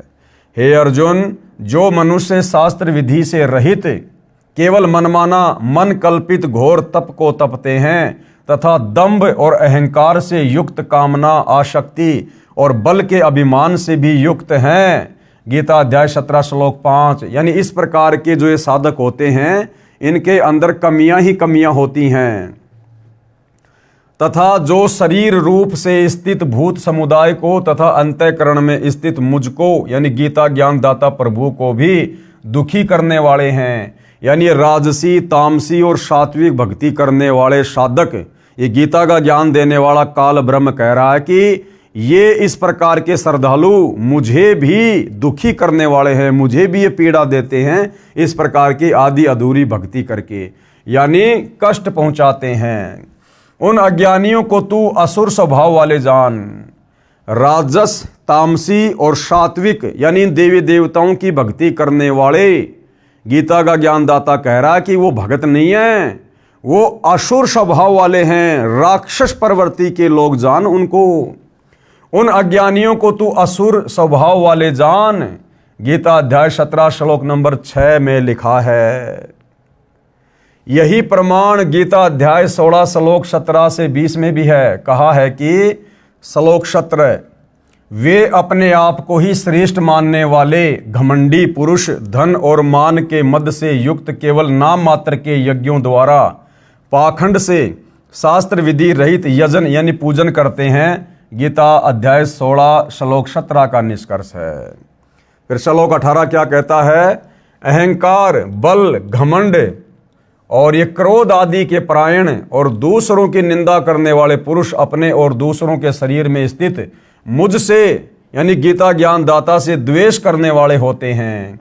यानी देवी देवताओं की पूजा करने वाले को ये गीता ज्ञान दाता कह रहा है कि वो तो मेरे से भी द्वेष करने वाले हैं, वो तो मेरी साधना पूजा भी नहीं करते। गीता अध्याय 16 श्लोक 18। श्लोक 19 क्या कहता है? उन द्वेष करने वाले पापाचारी और क्रूर कर्मी नराधमों को मतलब नीच मनुष्यों को, देखो भाई और बहनों, देवी देवताओं की पूजा करने वाले को नीच मनुष्यों की संज्ञा दे रही है गीता जी, नीच मनुष्यों की। उन द्वेष करने वाले पापाचारी और क्रूर कर्मी नराधमों को यानी नीच मनुष्यों को मैं संसार में बार बार आसुरी योनियों में ही डालता हूं। कौन कह रहा है? गीता का ज्ञान देने वाला ब्रह्म। हिंदू समाज से जुड़े भाई और बहनों, तुम्हारा भगवान, गीता का ज्ञान देने वाला भगवान, चाहे तुम श्री कृष्ण समझो, चाहे विष्णु समझो, चाहे काल ब्रह्म समझो, ये कह रहा है कि इस प्रकार से राजस, तामसी और सात्विक प्रवृत्ति के जो भगत हैं, जो साधक हैं, जो देवी देवताओं की पूजा करते हैं, शास्त्रों के विरुद्ध साधना करते हैं, ये गीता ज्ञान देने वाला भगवान कह रहा कि वो मुझे दुखी करने वाले हैं और मैं बार बार उनको आसुरी योनियों में डालता हूं। यानी कभी नरक में, कभी लक 84 में, मैं संसार में बार बार आसुरी योनियों में ही डालता हूं। गीता अध्याय 16 श्लोक 19। यानी देवी देवताओं की पूजा करने वाले का कतई मोक्ष नहीं है। थोड़ा बहुत लाभ जो इस ब्रह्म की भक्ति से मिलता है, वो लाभ भी देवी देवताओं की भक्ति से नहीं है। हम केवल अपना अनमोल समय और क्षमा से ही बर्बाद करते हैं। फिर श्लोक 20 क्या कहता है? हे अर्जुन, वे मूढ़ यानी मूर्ख, कौन? जो देवी देवताओं की पूजा करते हैं, जो राजस, तामसी और सात्विक जो प्रवृत्ति के लोग हैं, गीता ज्ञानदाता उनको मूर्ख कह रहा है कि हे अर्जुन, वे मूढ़ यानी मूर्ख मुझको न प्राप्त होकर ही जन्म जन्म में आसुरी योनि को प्राप्त होते हैं, फिर उससे भी अति नीच गति को प्राप्त होते हैं, यानी घोर नरक में गिरते हैं। उपरोक्त श्रीमद् भगवत गीता के श्लोकों का निष्कर्ष अब पूज्य गुरुदेव भगवान हमें और अच्छे से संक्षिप्त में सरल रूप में समझा रहे हैं कि इन तमाम बातों का क्या निष्कर्ष है। गीता अध्याय 17 श्लोक 1 में अर्जुन ने पूछा है कि हे कृष्ण, जो मनुष्य शास्त्र विधि को त्याग कर श्रद्धा से युक्त हुए देवादि यानी देवता आदि का पूजन करते हैं, वे स्वभाव से कैसे होते हैं? यानी देवी देवताओं की पूजा करने वालों का स्वभाव कैसा होता है? तो अर्जुन ने गीता अध्याय 7 श्लोक 12 से 15 में पहले सुना था कि तीनों गुणों यानी त्रिगुणमयी माया अर्थात रजगुण ब्रह्मा जी, सतगुण विष्णु जी तथा तमगुण शिव जी आदि देवताओं को पूजने वाले उन्हीं तक सीमित रहते हैं। उनकी बुद्धि उनसे ऊपर मुझ गीता ज्ञान दाता की भक्ति तक नहीं जाती है, जिसका ज्ञान इस त्रिगुणमयी माया द्वारा हरा जा चुका है। यानी जो लोग केवल ब्रह्मा विष्णु महेश और देवी देवताओं की भक्ति तक ही सीमित हैं, ये गीता का ज्ञान देने वाला काल ब्रह्म कह रहा है कि ऐसे लोगों का ज्ञान यानी जिनका ज्ञान यानी जिनकी बुद्धि इस त्रिगुणमयी माया द्वारा यानी ब्रह्मा विष्णु महेश द्वारा हरा जा चुका है, वे राक्षस स्वभाव को धारण किए हुए मनुष्यों में नीच दूषित कर्म करने वाले मूर्ख मेरी भक्ति भी नहीं करते। गीता का ज्ञान देने वाला काल ब्रह्म कह रहा है कि मेरी भक्ति भी नहीं करते। ये ब्रह्मा विष्णु महेश तक की भक्ति करने वाले आसुर स्वभाव को धारण किए हुए मनुष्यों में नीच दूषित कर्म करने वाले मूढ़ यानी मूर्ख 4 गालियां दी है। गीता ज्ञान बोलने वाले भगवान ने, काल ब्रह्म ने, जो लोग ब्रह्मा विष्णु महेश और देवी देवताओं तक की पूजा करते हैं। गीता अध्याय 7 श्लोक 20 व 23 में इस प्रकार कहा है। इनमें श्लोक 12 व 15 को फिर दोहराया है। कहा है कि उन भोगों की कामना द्वारा जिनका ज्ञान हरा जा चुका है, यानी ब्रह्मा विष्णु महेश और देवी देवताओं की पूजा करके क्षणिक लाभ प्राप्त करने वाले लोगों के विषय में कहा जा रहा है कि जिनका ज्ञान हरा जा चुका है, वे लोग अपने स्वभाव से प्रेरित होकर उस नियम को धारण करके, यानी लोकवेद दंत कथाओं के आधार से अन्य देवताओं को भजते हैं, अर्थात पूजते हैं, जो गीता जी में निषेध है यानी मना किया हुआ है कि रजगुण ब्रह्मा जी, सतगुण विष्णु जी तथा तमगुण शिव जी व अन्य देवी देवताओं की पूजा नहीं करनी चाहिए। गीता जी मना कर रही है। वे लोक वेद के आधार से किसी से सुनकर देवताओं को भजते हैं, पूजते हैं। वे देवताओं की पूजा शास्त्र विधि रहित यानी मनमाना आचरण करते हैं, जिसको गीता अध्याय 16 श्लोक 23 और 24 में व्यर्थ साधना कहा है। उसी के विषय में गीता अध्याय 17 श्लोक 1 में अर्जुन ने प्रश्न किया है कि हे कृष्ण, जो व्यक्ति शास्त्र विधि को त्याग कर अपनी इच्छा से अन्य देवताओं का पूजन करते हैं, उनकी निष्ठा कैसी है, उनकी भावना कैसी है, उनका स्वभाव कैसा है। जो शास्त्र विधि को त्याग कर यानी गीता और वेदों के विपरीत जो इन देवी देवताओं की भक्ति करते हैं, पूजा पाठ करते हैं, मुझे उनके स्वभाव के विषय में बताओ। तो भैया देवी देवताओं के पुजारियों के स्वभाव के विषय में क्या कहा जा रहा है, यानी उनकी स्थिति राजसी है या सात्विक है या तामसी है, कौन सी कैटेगरी में है वो। भावार्थ है कि जो श्री ब्रह्मा जी रजगुण, श्री विष्णु जी सतगुण तथा श्री शिव जी तमगुण व अन्य देवताओं की पूजा करते हैं, जो वर्तमान में पूरा हिंदू समाज कर रहा है, वह पूजा है तो शास्त्र विधि रहित यानी शास्त्रों के विरुद्ध है। परंतु जो अन्य देवताओं की जो न करने योग्य अकर्तव्य पूजा करते हैं, वे स्वभाव से कैसे होते हैं। तो गीता ज्ञान देने वाले ने गीता अध्याय 17 श्लोक 2 और 6 में ऊपर स्पष्ट कर दिया है कि जो सात्विक श्रद्धा वाले यानी अच्छे इंसान हैं, वे तो केवल देवताओं की पूजा करते हैं। अन्य जो राजसी स्वभाव के हैं, वे राक्षसों व यक्ष की पूजा करते हैं, और जो तामसी श्रद्धा में यानी स्वभाव के हैं, वे प्रेत और भूतों की पूजा करते हैं। ध्यान रहे कि श्राद्ध करना, पिंडदान करना, अस्थियों को गंगा में पंडित द्वारा जल प्रवाह करने की क्रिया, 13वीं क्रिया, बरसी क्रिया, ये सब कर्मकांड कहलाता है, जो गीता जी में निषेध है यानी मना है। वेदों में इसे मूर्ख साधना कहा है, और ये प्रमाण कहां पर है। मार्कंडे पुराण में रोचे ऋषि की उत्पत्ति अध्याय में जो हमने पहले भी पढ़ा था, रुचि ऋषि ने ब्रह्मचर्य का पालन करते हुए एकांत में रहकर वेदों अनुसार भक्ति की। जब वे 40 वर्ष के हो गए तो उसके पूर्वज आकाश में दिखाई दिए। वे रुचि ऋषि से बोले, पिताजी, दादाजी, दूसरा दादाजी, तीसरा दादाजी।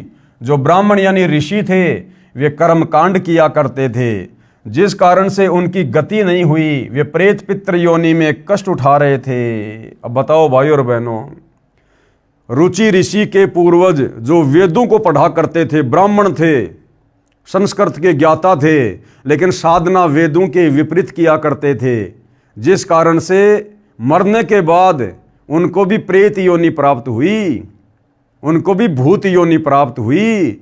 ये तो सतयुग त्रेता की बातें हैं। और वर्तमान में हम हिंदू समाज से जुड़े भाई बहन क्या कर रहे हैं। हम तो 2 कोडी की साधना भी नहीं कर रहे, 2 कोडी की साधना भी हमें तो पता ही नहीं गीता क्या कह रही है, वेद क्या कह रहे हैं। तो सोचो भाई और बहनों, यदि सतगुरु रामपाल जी की सत भक्ति समय रहते ग्रहण नहीं करी तो आने वाले समय में भविष्य क्या होगा। वे प्रेत पितृ योनि में कष्ट उठा रहे हैं।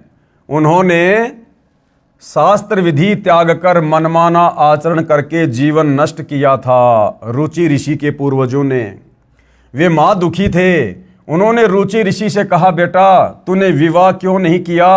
हमारे श्राद्ध आदि क्रिया यानी कर्मकांड क्यों नहीं किए? क्योंकि वो प्रेत बनकर, भूत बनकर भूखे मर रहे थे, जो वेदों को पढ़ा करते थे लेकिन साधना वेदों के विपरीत किया करते थे। उनकी गति नहीं हुई, वो प्रेत और पितर की योनियों में कष्ट उठा रहे थे। तो वो अपने उस रुचि को दिखाई दिए और कहा कि हम महादुखी हैं, भूखे मर रहे हैं। भाई तूने शादी क्यों नहीं करवाई? तूने हमारे श्राद्ध क्यों नहीं निकलवाए? हमारे श्राद्ध आदि क्रिया यानी कर्मकांड क्यों नहीं किया? रुचि ऋषि ने उत्तर दिया कि हे पितामहो यानी हे मेरे पूर्वजों, वेदों में तो कर्मकांड को अविद्या यानी मूर्खों की साधना कहा है, फिर आप मुझे क्यों ऐसा करने को कह रहे हो? वो पितर बोले, बेटा रुचि, ये सत्य है कि कर्म कांड को वेदों में अविद्या कहा है, यानी श्राद्ध निकालना, ये पितृ पूजा करना, 13वीं 12वीं करना, अस्थियां गंगा में डालना, ये मूर्खों की साधना है। और आप जो साधना कर रहे हो ना, ये मोक्ष मार्ग है। लेकिन हम महाकष्ट में हैं, लेकिन वो अपने स्वार्थ के लिए उस रुचि ऋषि को भ्रमित करने की कुचेष्टा कर रहे हैं। रुचि ऋषि के पूर्वजों को जो पितर और भूत बने हुए थे, उनको पता है इस बात का कि ये कर्मकांड करना, श्राद्ध निकालना, मरने के बाद में दुनिया भर के कर्मकांड करना, ये सब अविद्या है। वेदों में इसे मूर्खों की साधना कहा है, नहीं करने चाहिए। लेकिन उसके बावजूद भी वो अपने स्वार्थ में आकर, क्योंकि भूत बन के भूखे मर रहे थे, दुर्गति हो रही थी, उनके कष्ट उठा रहे थे, उस बेचारे रुचि को उन्होंने भ्रमित कर दिया तरह तरह की बातें करके। और जो रुचि ऋषि वेदों के अनुसार साधना कर रहा था, उसे उस साधना से हटवा दिया। हम महाकष्ट में हैं, हमारी गति कर यानी विवाह करवा, हमारे पिंडदान आदि कर्म करके भूत जूनी से पीछा छुड़ा। वे स्वयं तो शास्त्र विधि त्याग कर मनमाना आचरण करके कर्मकांड करके प्रेत बने थे। अपने बच्चे रुचि को, जो शास्त्रोक्त भक्ति कर रहा था, जो वेदों के अनुसार भक्ति पर लगा हुआ था, सत्य साधना छुड़वा कर नरक का भागी बना दिया। रुचि ऋषि ने विवाह कराया, फिर कर्म कांड किया, फिर वह भी भूत बना। पिंड दान करने से भूत जूनी छूट जाती है, उसके बाद जीव पशु पक्षी आदि की योनि प्राप्त करता है। क्या खाक गति कराई? अब उस रुचि ऋषि ने अपने पूर्वजों की बातों में आकर जो शास्त्र विधि अनुसार साधना कर रहा था, उसने वो छोड़ दी और अपने उन पूर्वजों का अपनी शादी करवाकर उसने श्राद्ध कर्म करना शुरू कर दिया। और अंत में मरने के बाद में वो रुचि ऋषि भी अपने पूर्वजों के पास चला गया, क्योंकि गीता जी अध्याय 9 श्लोक नंबर 25 हमें यही तो समझा रही है कि भैया पितृ पूजने वाले पितरों के पास जाएंगे, भूत पूजने वाले भूत बनेंगे, और देवताओं की पूजा करने वाले देवताओं के लोक में जाएंगे। तो गति कहां से हुई? तो अंत में रुचि ऋषि ने भी अपनी दुर्गति करवाई, जो बेचारा शास्त्रों के अनुसार सत भक्ति पर लगा हुआ था। और फिर गुरुदेव कहते हैं कि मान लो रुचि ऋषि ने वो शास्त्र विधि वाली साधना त्याग कर अपने पूर्वजों के बहकावे में आकर डर के मारे उसने शादी करवा कर और वो पाखंड वाली साधना शुरू कर दी, भूत पूजा शुरू कर दी, श्राद्ध निकालने शुरू कर दिए। अब गुरुदेव कह रहे हैं कि पिंड दान करने से उसके पूर्वजों की भूत योनि तो छूट गई, क्योंकि पिंड दान करने से भूत योनि छूट जाती है। लेकिन गति कहां हुई? वो भूत योनि यदि उसके पूर्वजों की छूट गई तो अगली योनि उनको गधे की मिल जाएगी, सुअर की मिल जाएगी, कुत्ते की मिल जाएगी, गंदी नाली के कीड़ों की मिल जाएगी, क्योंकि लत 84 भोगनी पड़ेगी। तो कहां उनकी मुक्ति हुई? वो कष्ट तो ज्यों का त्यों। अगर भूत योनि का कष्ट छूट गया तो गधे की योनि में कष्ट उठाएगा, किसी कुम्हार के नीचे आएगा, 2.5 मन का बोरा सारा दिन उसकी कमर पर रहेगा, नहीं चलेगा तो डंडे खाएगा, कमर पे जख्म हो जाएगा और जख्म को फिर कौवा नोच नोच के खाएगा। तो दुर्गति तो ज्यों की त्यों। तो भाई शास्त्र विधि को त्याग कर मनमानी साधना पूजा पाठ करने से, देवी देवताओं की पूजा करने से, श्राद्ध निकालने से, पिंड दान करने से, 12वीं 6 माही 13वीं बरसी आदि मनाने से, तीर्थों पर जाने से, धाम पूजने से भैया मुक्ति नहीं है, मोक्ष नहीं है, जीव की दुर्गति समाप्त नहीं हो सकती। आदरणीय गरीबदास जी क्या कहते हैं? गरीब भूत योनि जहां छूटत है पिंड दान करंत, और गरीब दास जिंदा कहे नहीं मिले भगवंत। कि भैया पिंड दान करने से प्रेत योनि तो छूट जाएगी, लेकिन गरीबदास जी कह रहे हैं भैया परमात्मा तो नहीं मिला, यानी मुक्ति तो नहीं हुई, लक 84 में चला जाएगा।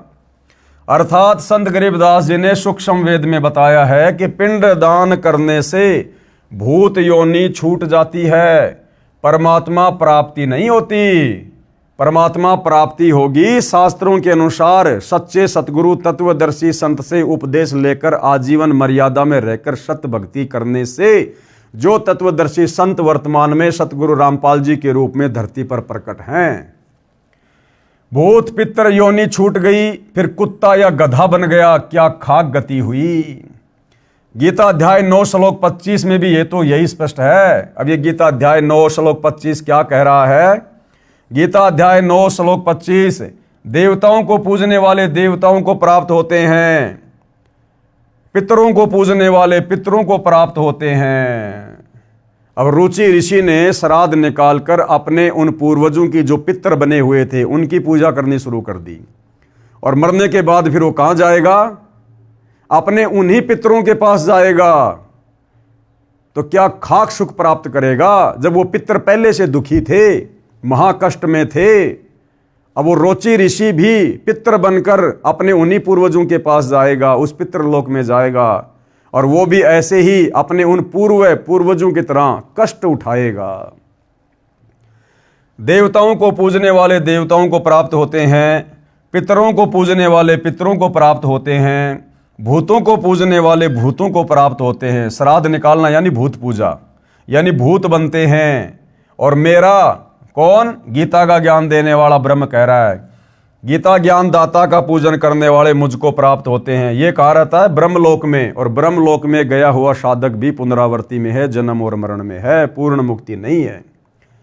इसलिए शास्त्र विधि अनुसार भक्ति करना लाभदायक है। अब शास्त्र विधि अनुसार भक्ति क्या है?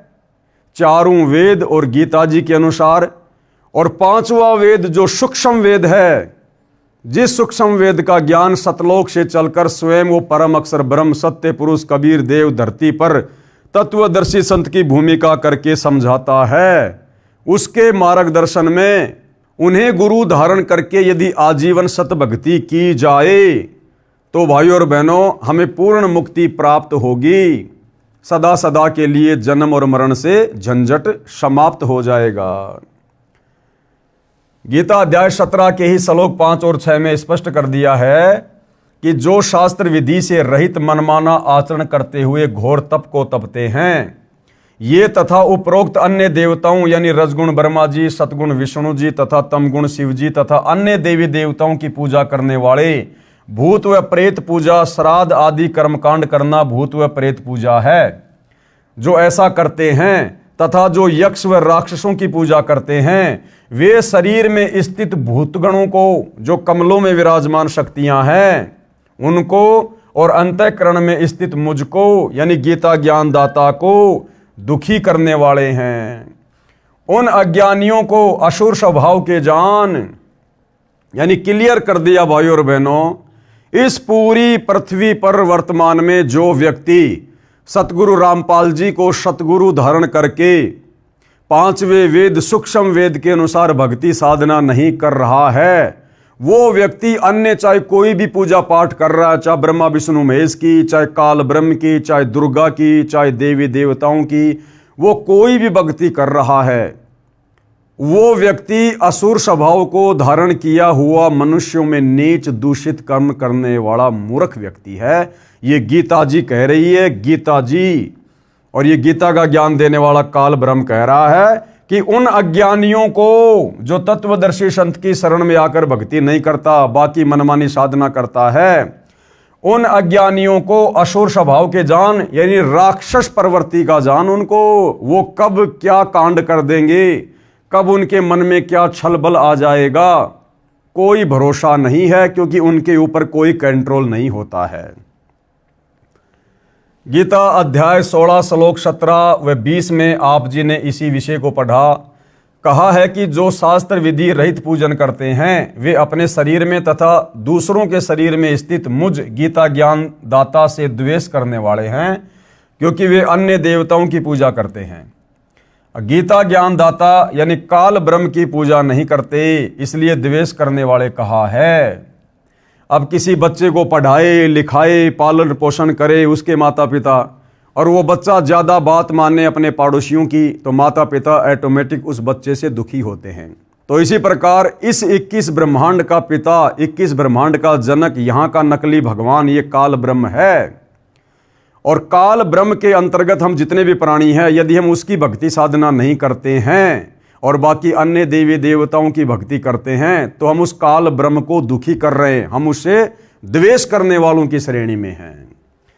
उन द्वेष करने वाले यानी श्री ब्रह्मा जी रजगुण, श्री विष्णु जी सतगुण तथा श्री शिव जी तमगुण, जो काल ब्रह्म की 3 प्रधान शक्तियां हैं, तथा अन्य देवी देवताओं की पूजा करने वाले पापाचारी क्रूर कर्मी नराधमों को, यानी मनुष्य में नीच उन व्यक्तियों को मैं बार बार आसुरी योनियों में डालता हूं, यानी नरक में डालता हूं, 84 में डालता हूं। तो देख लो भाइयों और बहनों, ये पवित्र गीता जी, ये पवित्र शास्त्र देवी देवताओं की पूजा करने वालों के विषय में, ब्रह्मा विष्णु महेश की पूजा करने वालों के विषय में क्या दिशा निर्देश दे रहा है। ये श्लोक सतगुरु रामपाल जी ने नहीं लिखे भाई। कोई ये सोचे कि भाई ये तो संत रामपाल जी ने अपनी तरफ से लिख दिए होंगे। भैया गीता मार्केट में मिलती है, या गीता प्रेस गोरखपुर से ले आओ, किसी भी धार्मिक पुस्तकों वाली दुकान से ले आओ, और गीता जी को आंखों के सामने रखो, और जो श्लोक जो अध्याय सतगुरु रामपाल जी बता रहे हैं एज इट इज, ऐसा का ऐसा उस गीता में लिखा हुआ मिलेगा। उसके बाद तो आप लोगों ने विश्वास करना चाहिए कि हम किस दिशा में जा रहे हैं। गीता अध्याय 16 श्लोक 20 में कहा है कि हे अर्जुन, वे मूढ़ कौन, जो देवी देवताओं की पूजा करते हैं, ब्रह्मा विष्णु महेश की भक्ति करते हैं, वे मूढ़ यानी मूर्ख मुझको न प्राप्त होकर, यानी काल की भक्ति करके उसके ब्रह्मलोक को प्राप्त ना होकर जन्म मरण में आसुरी योनि को प्राप्त होते हैं, फिर उससे भी अति नीच गति को प्राप्त होते हैं, यानी घोर नरक में गिरते हैं। उपरोक्त गीता के प्रकरण को समझने के लिए यानी प्रमाण के लिए कृपया पढ़ें और आंखों देखें उपरोक्त श्लोकों की फोटोकॉपियां जो श्रीमद् भगवद गीता पदछेद अन्वय से है। ये गीता प्रेस गोरखपुर से प्रकाशित गीता है जिसका नाम है गीता पदछेद अन्वय। ये गीता जी अब मैं आपको दिखाना चाहूँगा, ये वाली गीता जी है, ये जो मेरे हाथ में है, ये वाली गीता जी जो गीता प्रेस गोरखपुर से प्रकाशित है, जिसकी फोटोकॉपियां यहाँ पर सतगुरु रामपाल जी ने लगा रखी हैं। श्रीमद् भगवद गीता पदछेद अन्वय से है, जो भारत की प्रसिद्ध व विश्व स्तरीय गीता प्रेस गोरखपुर से मुद्रित तथा प्रकाशित है तथा श्री जय दयाल गोविंद का द्वारा अनुवादित है। अब देखिएगा भाइयों और बहनों, ये तमाम फोटोकॉपियाँ इसी गीता जी की सतगुरु रामपाल जी ने लगा रखी है, जिन श्लोकों के विषय में आपको ऊपर बताया गया है। अब आप जब अपनी आंखों से देखेंगे तो आप भाई बहनों को विश्वास होगा कि वास्तव में हमारे धर्म की पवित्र पुस्तकें भक्ति और भगवान के विषय में क्या दिशा निर्देश दे रही हैं, और हमारे जितने भी आचार्य शंकराचार्य धर्मगुरु हैं, इन लोगों ने अपनी अज्ञानता के चलते इन धर्मशास्त्रों को तत्वदर्शी संत के तत्व ज्ञान के अभाव में अच्छे से ना समझकर आम समाज में क्या शास्त्र विरुद्ध घटिया साधना प्रचलित करवा दी है। गीता जी अध्याय 17 के कुछ श्लोकों की फोटोकॉपी, गीता अध्याय 17 श्लोक 1 की फोटोकॉपी आपकी आंखों के सामने है। हे कृष्ण, यानी अर्जुन सवाल कर रहा है, हे कृष्ण, जो मनुष्य शास्त्र विधि को त्याग कर, यानी गीता और वेदों में लिखी हुई भक्ति साधना को त्याग कर और श्रद्धा से युक्त हुए देवता आदि का पूजन करते हैं, देवादि का यानी देवता आदि का पूजन करते हैं, उनकी स्थिति फिर कौन सी है, सात्विक है अथवा राजसी है अथवा तामसी है। तो इसका जवाब गीता अध्याय 17 श्लोक 2 की फोटोकॉपी में है। मनुष्यों की वह शास्त्रीय संस्कारों से रहित केवल स्वभाव से उत्पन्न श्रद्धा सात्विक की और राजसी तथा तामसी ऐसे तीनों प्रकार की ही होती है। उसको तू मुझसे सुन कि ध्यान दे, अब मैं तुझे बताता हूं। तो गीता अध्याय 17 श्लोक 3 में बता रहा है, ये संस्कृत आप जी की आंखों के सामने है, हे भारत यानी हे अर्जुन, सभी मनुष्यों की श्रद्धा उनके अंतःकरण के अनुरूप होती है। यानी जिसको जैसा ज्ञान होता है अध्यात्म के विषय में, उसकी श्रद्धा उस इष्ट के प्रति वैसी ही होती है।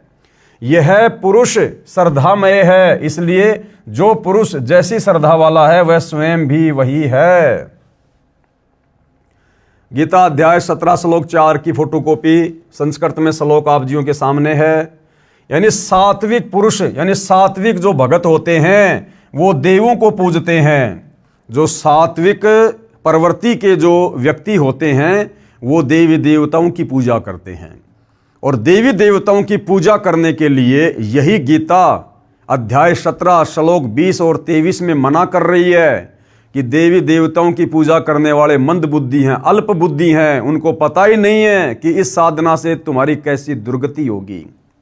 तो जो सात्विक लोग होते हैं वो देवी देवताओं की पूजा करते हैं। और जो राजसी पुरुष होते हैं यक्ष और राक्षसों को, तथा अन्य जो तामस होते हैं, जो तामसी प्रवृत्ति के होते हैं, वे प्रेत और भूत गणों को पूजते हैं। विशेषकर शंकर जी को पूजने वाले तामसी प्रवृत्ति के लोग होते हैं। तो इन सब की अंत में दुर्गति होती है, इनका मोक्ष नहीं होता है, क्योंकि ये सारी की सारी साधना वेदों के विरुद्ध है, गीता के विरुद्ध है। अब गीता अध्याय 17 श्लोक 5 की फोटोकॉपी। अब ये काल ब्रह्म क्या कह रहा है कि इस प्रकार की आधी अधूरी ओछी साधना करने के चलते फिर अंत में उनके साथ में क्या बनती है, मैं उनको किन किन योनियों में डालता हूं। संस्कृत में श्लोक आप जी के सामने है। जो मनुष्य शास्त्र विधि से रहित केवल मन कल्पित घोर तप को तपते हैं, यानी गीता और वेदों के विरुद्ध मनमानी भक्ति साधना करते हैं। जैसे हमारे वर्तमान के धर्मगुरु अपने भक्तों को सलाह देते हैं, भैया बाबा श्याम जी की पैदल यात्रा में जाना चाहिए, बाबा रामदेव की पैदल यात्रा करनी चाहिए। तो ये पैदल यात्रा करना घोर तप करना, अपने शरीर में विराजमान देवी देवताओं को, इस काल ब्रह्म को दुखी करना। इसके अलावा मनमाना आचरण, मनमाने नामों का जाप करवाते हैं। राधे राधे श्याम मिला दे, हरे रामा हरे कृष्णा राम राम सीताराम जय जय राम, ओम नमो वासुदेव, ओम नमो भागवते वासुदेव, जय गणेश देवा। यानी ये दुनिया भर के जो नाम मंत्र हैं इन्होंने बना रखे हैं, ये मन कल्पित मनमाना आचरण है। गीता और चारों वेदों में कहीं भी राधे राधे श्याम मिला दे, राम राम जय जय राम, श्री राम की पूजा, श्री कृष्ण की पूजा, बुद्ध की पूजा, अन्य अवतारों की पूजा, ब्रह्मा विष्णु महेश की पूजा, देवी देवताओं की पूजा बिल्कुल मना है। अरे विचार करने की बात है, लंका के राजा रावण ने अपनी सिद्धि शक्ति से अपनी सेना को आकाश में उड़ाकर देवलोक पर स्वर्ग में धावा बोल दिया, आक्रमण कर दिया और देवताओं के राजा इंद्र को हरा दिया। इंद्र अपनी गद्दी छोड़कर, इंद्रासन छोड़कर जंगलों में भाग गया और रावण ने 33 करोड़ देवी देवताओं को बंदी बनाकर अपनी कैद में डाल रखा था। जिन देवी देवताओं की हमारे से हमारे धर्मगुरु पूजा करवाते हैं, जब वो देवी देवता बेचारे खुद ही लाचार और बेबस पड़े हुए थे रावण की जेल में, उनकी भक्ति साधना करने से हमें भला कैसे मुक्ति मिलेगी। इसलिए ये पवित्र ग्रंथ गीता जी अध्याय 17 श्लोक 20 और 23 में, अध्याय 7 श्लोक 12 से 15 में ब्रह्मा विष्णु महेश और अन्य तमाम देवी देवताओं की भक्ति साधना करने के लिए मना करता है। जो मनुष्य शास्त्र विधि से रहित केवल मन कल्पित घोर तप को तपते हैं, दंभ और अहंकार से युक्त एवं कामना, आसक्त और बल के अभिमान से भी युक्त हैं, यानी हर प्रकार से उनमें मान बढ़ाई, राग द्वेष ईर्ष्या अहंकार समाया हुआ होता है। गीता अध्याय 17 श्लोक 6 की फोटोकॉपी। शरीर रूप से स्थित भूत समुदाय को, शरीर रूप से स्थित भूत समुदाय यानी हमारे शरीर में जो कमल चक्कर बने हुए हैं उनमें जिन जिन उन प्रधान देवी देवताओं का वास है, जैसे स्वाद कमल में ब्रह्मा और सावित्री जी का वास है, मूल कमल में गणेश जी का वास है, नाभि कमल में श्री विष्णु और लक्ष्मी जी का वास है, कंठ कमल में दुर्गा देवी का वास है, हृदय कमल में शंकर और पार्वती का वास है। तो यहाँ गीता ज्ञान देने वाला ये भगवान क्या कह रहा है कि ये जो देवी देवताओं की पूजा करते हैं, ब्रह्मा विष्णु महेश की पूजा करते हैं, मन कल्पित मनमाना आचरण करते हैं, घोर ये तप करते हैं, पाखंड पूजा करते हैं, तो गीता ज्ञान देने वाला कह रहा है कि भैया ऐसे भगत, ऐसे श्रद्धालु इस शरीर में विराजमान भूत गणों को, भूत यानी भूत वैसे भगवानों को भी कहा जाता है, तो ये जितने भी जो प्रधान देवी देवता हमारे शरीर में बने इन कमल चक्रों में बैठे हैं, तो गीता ज्ञानदाता कह रहा कि उनको भी दुखी करते हैं। शरीर रूप में स्थित भूत समुदायों को और अंतःकरण में स्थित मुझ परमात्मा को भी कृश करने वाले हैं, अर्थात दुखी करने वाले हैं। उन अज्ञानियों को तू आसुर स्वभाव वाले जान, यानी उन अज्ञानियों को, उन मंद बुद्धियों को जो ये पाखंड पूजा करते हैं, गीता वेदों की विपरीत पूजा करते हैं, मन माने मंत्रों का जाप करते हैं, घोर तप करते हैं, कहते हैं तू उनको आसुर यानी राक्षस स्वभाव के जान। राक्षस स्वभाव के अध्याय 16 के कुछ श्लोकों की फोटोकॉपी, गीता अध्याय 16 श्लोक 17 की फोटोकॉपी। यहां पर संस्कृत में श्लोक लिखा हुआ है, यहां इसका अनुवाद है। वे अपने आप को ही श्रेष्ठ मानने वाले घमंडी पुरुष धन और माया के मद से युक्त होकर केवल नाम मात्र के यज्ञों द्वारा, यानी छोटी मोटी साधना करके, कोई भंडारा करके, पाखंड से शास्त्र विधि रहित यजन यानी पूजा पाठ करते हैं। यानी आज पूरा का पूरा हिंदू समाज इसी पाखंड पूजा पर आधारित है। गीता अध्याय 16 श्लोक 18 की फोटोकॉपी संस्कृत में श्लोक आप जियों के सामने है।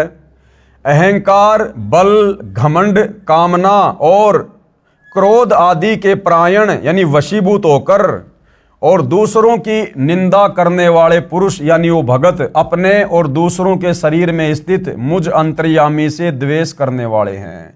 ये काल कह रहा है कि इन देवी देवताओं की पूजा करने वाले पाखंड, अहंकार और घमंड से युक्त ये क्या करते हैं, ये मुझसे द्वेष करने वाले हैं, यानी ये मेरी भक्ति भी नहीं करते, ओम नाम की भक्ति भी नहीं करते और ही पाखंड पूजाओं में, घटिया साधनाओं में लगे रहते हैं। गीता जी अध्याय 16 श्लोक 19 की फोटोकॉपी संस्कृत में श्लोक आप जियों के सामने है।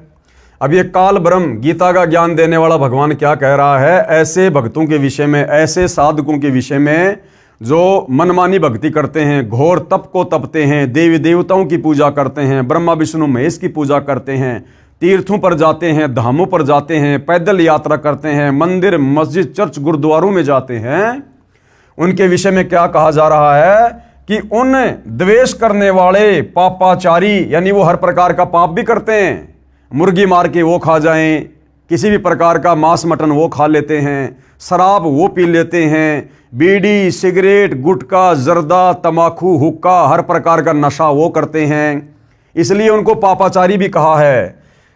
उन द्वेष करने वाले पापाचारी और क्रूर कर्मी यानी घोर से घोर निंदनीय कर्म करने वाले नराधमों को, नराधमों यानी मनुष्यों में नीच व्यक्तियों को मैं कौन, ये गीता का ज्ञान देने वाला भगवान संसार में बार बार आसुरी योनियों में ही डालता हूं, भूत प्रेत की योनियों में डालता हूं, भूत प्रेत की योनियों में। गीता अध्याय 16 श्लोक 20 की फोटोकॉपी। फिर आगे क्या कह रहा है ये गीता का ज्ञान देने वाला काल ब्रह्म अर्जुन से। हे अर्जुन, वे मूढ़ मुझको न प्राप्त होकर, यानी नीचे देवी देवताओं की पूजा करने वाले, पाखंड पूजा करने वाले, मंदिर मस्जिद चर्च गुरुद्वारों की पूजा करने वाले, हे अर्जुन वे मूढ़ यानी मूर्ख मुझको न प्राप्त होकर ही जन्म जन्म में आसुरी योनियों को प्राप्त होते हैं, भूत प्रेत और पितर बनकर कष्ट भोगते हैं, उससे भी अति नीच गति को प्राप्त होते हैं, अर्थात घोर नरक में पड़ते हैं।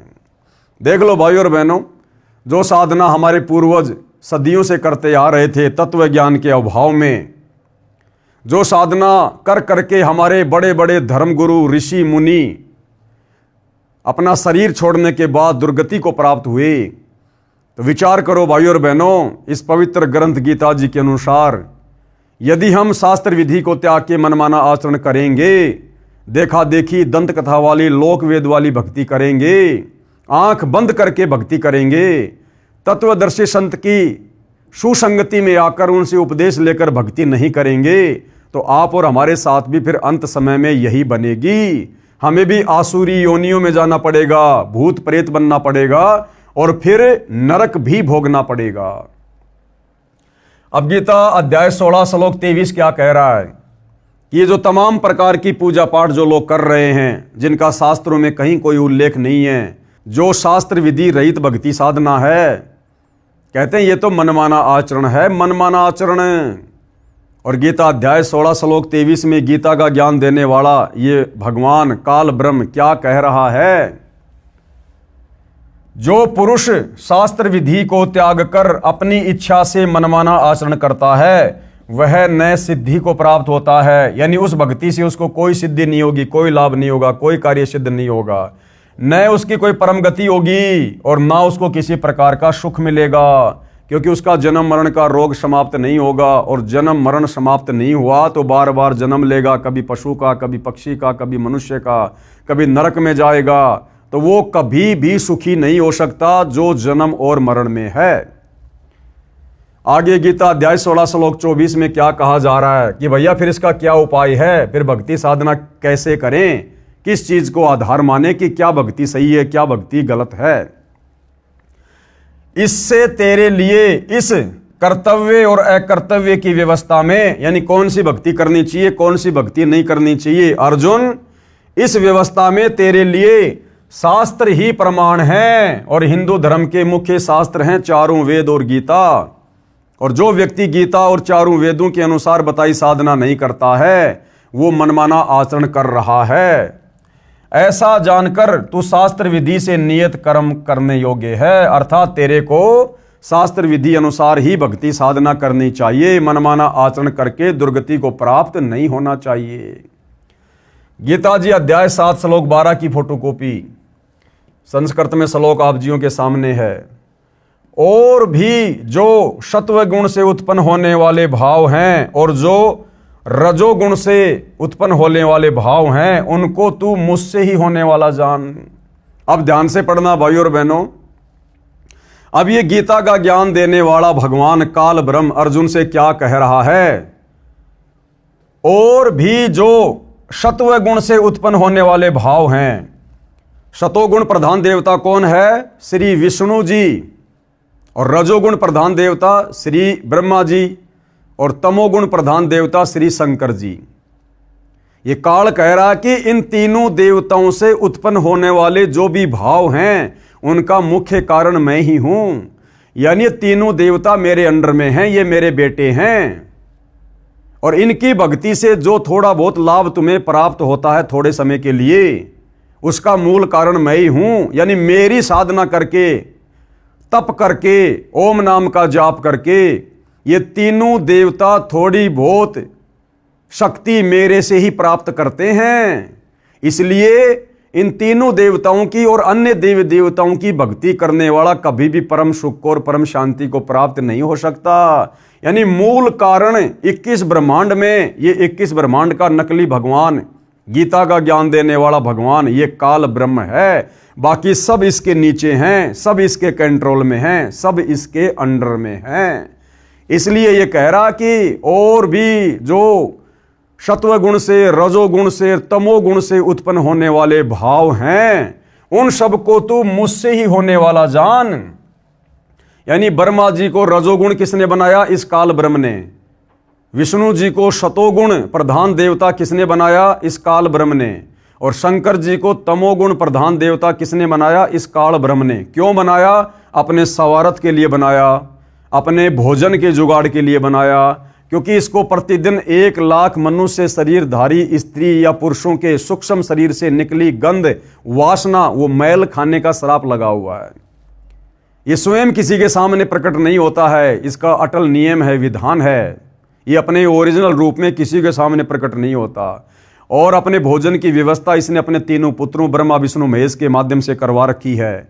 रजोगुण के प्रभाव से ब्रह्मा जी आप और हमें संतान उत्पन्न करने के लिए विवश करता है। और एक परिवार में बांध के रखता है हमारे को विष्णु जी का शतोगुण, और तमोगुण शंकर जी के माध्यम से फिर ये मन मुटाव करवा कर, लड़ाई झगड़ा करवा कर, द्वेष करवा कर, एक्सीडेंट में या बीमारी में जैसे भी ये अंत में हमारी मृत्यु करवा देता है। और मृत्यु होने के बाद सीधे हम इसके ब्रह्मलोक में जाते हैं एक बार, जहाँ पर इसने तपतशिला बना रखी है, आग की जलती हुई बहुत गर्म टुकड़ी। वहाँ पर हमारे को ये सूक्ष्म शरीर में भूनता है। सूक्ष्म शरीर में जीव मरता नहीं है, लेकिन पीड़ा वर्तमान शरीर से भी कई गुना ज़्यादा होती है। और जीवन भर में हमने जो भी कुछ खाया पिया होता है, अच्छा बुरा, चटपटा, शराब वगैरह, तीखा कड़वा मीठा, मांस मदिरा, वो सारी वासना सूक्ष्म शरीर में जमा होती है। उस सूक्ष्म वासना को ये वहाँ पर गर्म करके छुड़वाता है। जैसे किसी बर्तन के ऊपर मैल जमा हो जाता है, तो बर्तन का मैल साफ करने वाला उसे बहुत तेज आग में रख कर उसको तपाता है, उसके बाद वो मैल छूटता है। तो वहाँ पर ये सूक्ष्म शरीर में आत्मा बड़ी दुखी होती है, बड़ी पीड़ा होती है इसको। इस प्रकार से वो इसका भोजन है। इसलिए भाइयों और बहनों, इसने अपने तीनों पुत्रों ब्रह्मा विष्णु महेश के माध्यम से हमारे को कर्म बंधनों में बांध रखा है, तीनों गुणों में हमारे को जकड़ रखा है।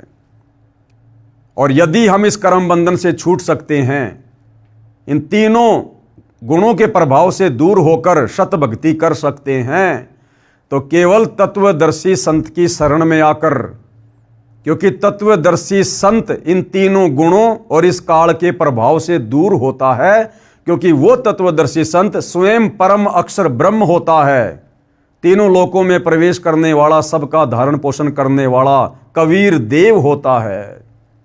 इसलिए भाइयों और बहनों, मुक्ति का दूसरा रास्ता पृथ्वी पर कहीं और नहीं है। तो क्या कह रहा है ये काल ब्रह्म? और भी जो सत्व गुण से उत्पन्न होने वाले भाव हैं और जो रजोगुण से, उन सबको तू मुझसे ही होने वाला जान कि इन तीनों देवता ब्रह्मा विष्णु महेश का आदि कारण मैं ही हूं, ऐसा जान। परंतु वास्तव में उनमें मैं और वे मुझ में नहीं हैं, लेकिन वो मेरे में और मैं उनमें नहीं हूं। इसका मतलब गुरुदेव ने क्या बताया कि मैं उनसे अलग रहता हूं, मैं उनसे अलग रहता हूं, ब्रह्मलोक में रहता हूं, लेकिन मेरी माया से ही वो सारे कार्य करते हैं। जगत को करते हुए दिखाई देते हैं ये तीनों देवता, परंतु उसका आदि कारण, मूल कारण मैं ब्रह्म हूं। मेरी शक्ति से, मेरे प्रभाव से ये तीनों देवता कार्य कर रहे हैं। ये है भाइयों और बहनों इसका अर्थ। विशेष अब पूज्य गुरुदेव भगवान क्या समझाना चाहते हैं? विशेष गीता ज्ञान दाता ने कहा है, किसने? काल ब्रह्म ने, कि रजगुण ब्रह्मा जी से उत्पत्ति, सतगुण विष्णु जी से स्थिति तथा तमगुण शिव जी से संहार होता है। ये सब मेरे लिए है, क्योंकि इसको भोजन चाहिए, मेरा आहार बनता रहे। गीता ज्ञान दाता काल है, जो स्वयं गीता अध्याय 11 श्लोक 32 में अपने को काल कहता है। यह श्रापवश 1 लाख मानव को प्रतिदिन खाता है। इसलिए कहा है कि जो रजगुण ब्रह्मा जी, सतगुण विष्णु जी तथा तमगुण शिव जी से हो रहा है, उसका निमित्त मैं हूं, परंतु मैं इनसे यानी ब्रह्मा विष्णु महेश से भिन्न हूं। यानी इस काल के रिमोट से ये ब्रह्मा विष्णु महेश तीनों देवता काम करते हैं। तो भाइयों बहनों, रिमोट चलाने वाला अलग होता है और टीवी अलग होता है, लेकिन वो रिमोट से टीवी चलता है। तो ये जो काल ब्रह्म है, ये अपने ब्रह्म लोक में रहता है और यहाँ अपने रिमोट से ब्रह्मा विष्णु महेश के माध्यम से पूरी सृष्टि के जीवों को कर्म बंधनों में, तीनों गुणों में, रजगुण, सतगुण और तमगुण में बांध के रखता है। उसके बाद गीता अध्याय 7 श्लोक नंबर 13 की फोटोकॉपी, ये संस्कृत में श्लोक आप जियों के सामने है। गुणों के कार्य रूप यानी रजगुण ब्रह्मा, सतगुण विष्णु, तमगुण शिव जी के कार्य रूप सात्विक, राजस और तामस, इन तीनों प्रकार के भावों से यह सारा संसार प्राणी समुदाय मोहित हो रहा है। ये काल कह रहा है कि तीनों गुणों ब्रह्मा विष्णु महेश और उनसे निकलने वाले गुण, रजगुण, सतगुण, तमगुण, इन तीनों गुणों के प्रभाव से ये पूरा मानव समुदाय ये प्रभावित रहता है। यानी तीनों गुणों से ही ये प्राणी चलते हैं। इन तीनों गुणों से परे मुझ अविनाशी को नहीं जानता। इन तीनों गुणों से परे ये गीता का ज्ञान देने वाला काल भगवान कह रहा है कि मुझ अविनाशी को नहीं जानते, यानी मुझ ब्रह्म के बारे में कि मैं ब्रह्मलोक में रहता हूं, मेरा ओम नाम का जाप है, मेरी साधना करने वाला ब्रह्मलोक में चला जाता है। कह रहा है कि इन तीनों के माया से प्रभावित होकर, श्री ब्रह्मा जी के रजोगुण से प्रभावित होकर, श्री विष्णु जी के सतोगुण से प्रभावित होकर और शंकर जी के तमोगुण से प्रभावित होकर ये जन समुदाय यानी एक ब्रह्मांड के सारे प्राणी ये इतने प्रभावित हैं कि ये मुझ काल ब्रह्म को भी नहीं जानते। और यहां इसने जो अपने आप को अविनाशी कहा है, अविनाशी यानी जिसका कभी विनाश नहीं होता, इसने अविनाशी अपने को सिर्फ इसलिए कहा है क्योंकि इसकी मृत्यु बहुत लंबे समय बाद होती है। ब्रह्मा विष्णु महेश तो करोड़ों अरबों बार खत्म हो जाते हैं, तब कहीं जाकर ये काल मरता है, एक बार इसका शरीर छूटता है, जैसा कि परमात्मा जी ने विधान बना रखा है। तो ये इन तीनों से उत्तम है, इसलिए अपने आप को अविनाशी कह रहा है। आगे चलिए भाइयों और बहनों, गीता अध्याय 7 श्लोक नंबर 14 की फोटोकॉपी श्लोक आप जियों के सामने है। और क्या कहा जा रहा है? क्योंकि यह अलौकिक अर्थात अति अद्भुत त्रिगुणमयी मेरी माया बड़ी दस्तूर है। ये काल ब्रह्म क्या कह रहा है ब्रह्मा विष्णु महेश के बारे में? क्योंकि यह अलौकिक अर्थात अति अद्भुत त्रिगुणमयी माया, रजगुण ब्रह्मा सतगुण विष्णु, ये मेरी माया बड़ी दुस्तर है, यानी बड़ी खतरनाक है। परंतु जो पुरुष केवल मुझको ही निरंतर भजते हैं वे इस माया को उल्लंघन कर जाते हैं, अर्थात संसार से तर जाते हैं। अब ये काल ब्रह्म क्या कह रहा है कि वैसे तो ये ब्रह्मा विष्णु महेश से निकल रही माया, रजगुण सतगुण तमगुण, ये बड़ी दस्तूर है, बड़ी खतरनाक है, जिसने एक ब्रह्मांड के सारे प्राणियों को मोहित कर रखा है। फिर ये काल क्या कहता है? परंतु जो व्यक्ति इस त्रिगुणमयी माया से ऊपर उठकर, यानी ब्रह्मा विष्णु महेश की रजगुण सतगुण और तमगुण इस माया से, जिस माया ने एक ब्रह्मांड के सभी प्राणियों को जकड़ रखा है, मोहित कर रखा है, कहते हैं जो इस त्रिगुणमयी माया से ऊपर उठकर और मुझ काल ब्रह्म की भक्ति करते हैं, मेरे ओम नाम का जाप करते हैं, वे इस माया को उल्लंघन कर जाते हैं, अर्थात संसार से तर जाते हैं। संसार से तरने का मतलब ब्रह्मा विष्णु महेश की भक्ति ना करके और जो मुझ काल ब्रह्म की भक्ति करते हैं वो लंबे समय तक मेरे ब्रह्म लोक में आनंद से रहेंगे। लेकिन भाई ब्रह्म लोक में गया हुआ साधक भी पुनरावृत्ति में है। कहने का मतलब है कि ब्रह्मा विष्णु महेश की भक्ति से तो मुझ काल ब्रह्म की भक्ति कर लो, वो लाख गुना अच्छी है। भले तुम्हारा जन्म मरण समाप्त नहीं होगा, गधे कुत्ते बनना समाप्त नहीं होगा, लेकिन महास्वर्ग में ब्रह्मा विष्णु महेश की तुलना में तुम काफी लंबे समय तक रहोगे। इसके कहने का मतलब यह है कि ब्रह्मा विष्णु महेश की पूजा से तो मुझ काल की पूजा अच्छी है, उत्तम है। फिर गीता अध्याय 7 श्लोक 15, यहां ये काल ब्रह्म गीता का ज्ञान देने वाला, जो ये प्राणी समुदाय केवल ब्रह्मा विष्णु महेश की इन तीनों गुणों की भक्ति पर आधारित है, ये गीता का ज्ञान देने वाला भगवान काल ब्रह्म ऐसे भक्तों को 4 गालियां दे रहा है, 4 गालियां, जो केवल ब्रह्मा विष्णु महेश तक की भक्ति पर सीमित हैं, जो इस काल की भक्ति भी नहीं करते। माया के द्वारा जिनका ज्ञान हरा जा चुका है। कौन सी माया के द्वारा? रजगुण ब्रह्मा के द्वारा, सतगुण विष्णु के द्वारा, तमगुण शिव जी के द्वारा। माया के द्वारा जिनका ज्ञान हरा जा चुका है, ऐसे आसुर स्वभाव को धारण किए हुए यानी राक्षस प्रवृत्ति के लोग, मनुष्यों में नीच यानी इंसानों में घटिया कर्म करने वाले, दूषित कर्म करने वाले, मूढ़ लोग यानी मूर्ख लोग, मुझको यानी काल ब्रह्म कह रहा है कि मुझको नहीं भजते, कि तत्व ज्ञान के अभाव में, सत्य ज्ञान के अभाव में ये ब्रह्मा विष्णु महेश तक की पूजा करने वाले मूर्ख लोग, मूढ़ लोग, मनुष्यों में नीच दूषित कर्म करने वाले, राक्षस स्वभाव को धारण किए हुए लोग मुझ काल ब्रह्म की पूजा भी नहीं करते। इसलिए ये यहाँ पर दुखी हो रहा है, परेशान हो रहा है कि ये पूरी की पूरी दुनिया केवल ब्रह्मा विष्णु महेश को ही परमात्मा मान के पूज रही है, जबकि इस दुनिया को ये नहीं पता कि ब्रह्मा विष्णु महेश का रिमोट भी मुझ काल के हाथ में है। ये त्रिगुणमयी माया, रजगुण ब्रह्मा, सतगुण विष्णु, तमगुण शिव जी, ये काल ब्रह्म कह रहा है कि मेरे रिमोट से काम करते हैं और ये दुनिया मुझे नहीं पूजती, केवल इन्हीं की भक्ति तक सीमित है और 84 लाख योनियों में नरक में बार बार चक्कर काटती रहती है।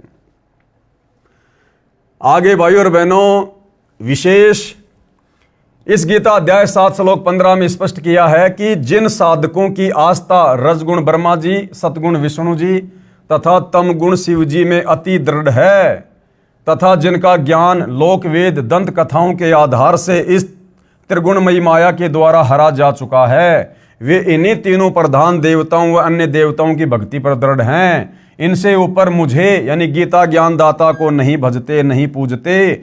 ऐसे व्यक्ति राक्षस स्वभाव को धारण किए हुए मनुष्यों में नीच, नराधमा, दूषित कर्म करने वाले मूर्ख हैं। वे मुझको यानी गीता ज्ञान देने वाले काल ब्रह्म को भी नहीं पूजते, नहीं भजते। स्पष्ट कर दिया भाइयों और बहनों इस पवित्र ग्रंथ ने। फिर गीता अध्याय 7 श्लोक 20 की फोटोकॉपी संस्कृत में श्लोक आप जियों के सामने है। और हे अर्जुन, ये काल ब्रह्म कह रहा है कि हे अर्जुन, उन भोगों की कामना द्वारा जिनका ज्ञान हरा जा चुका है, वे लोग अपने स्वभाव से प्रेरित होकर उस नियमों को धारण करके अन्य देवताओं को भजते हैं अर्थात पूजते हैं। गीता अध्याय 7 श्लोक 21 की फोटोकॉपी संस्कृत में श्लोक आप जियों के सामने है।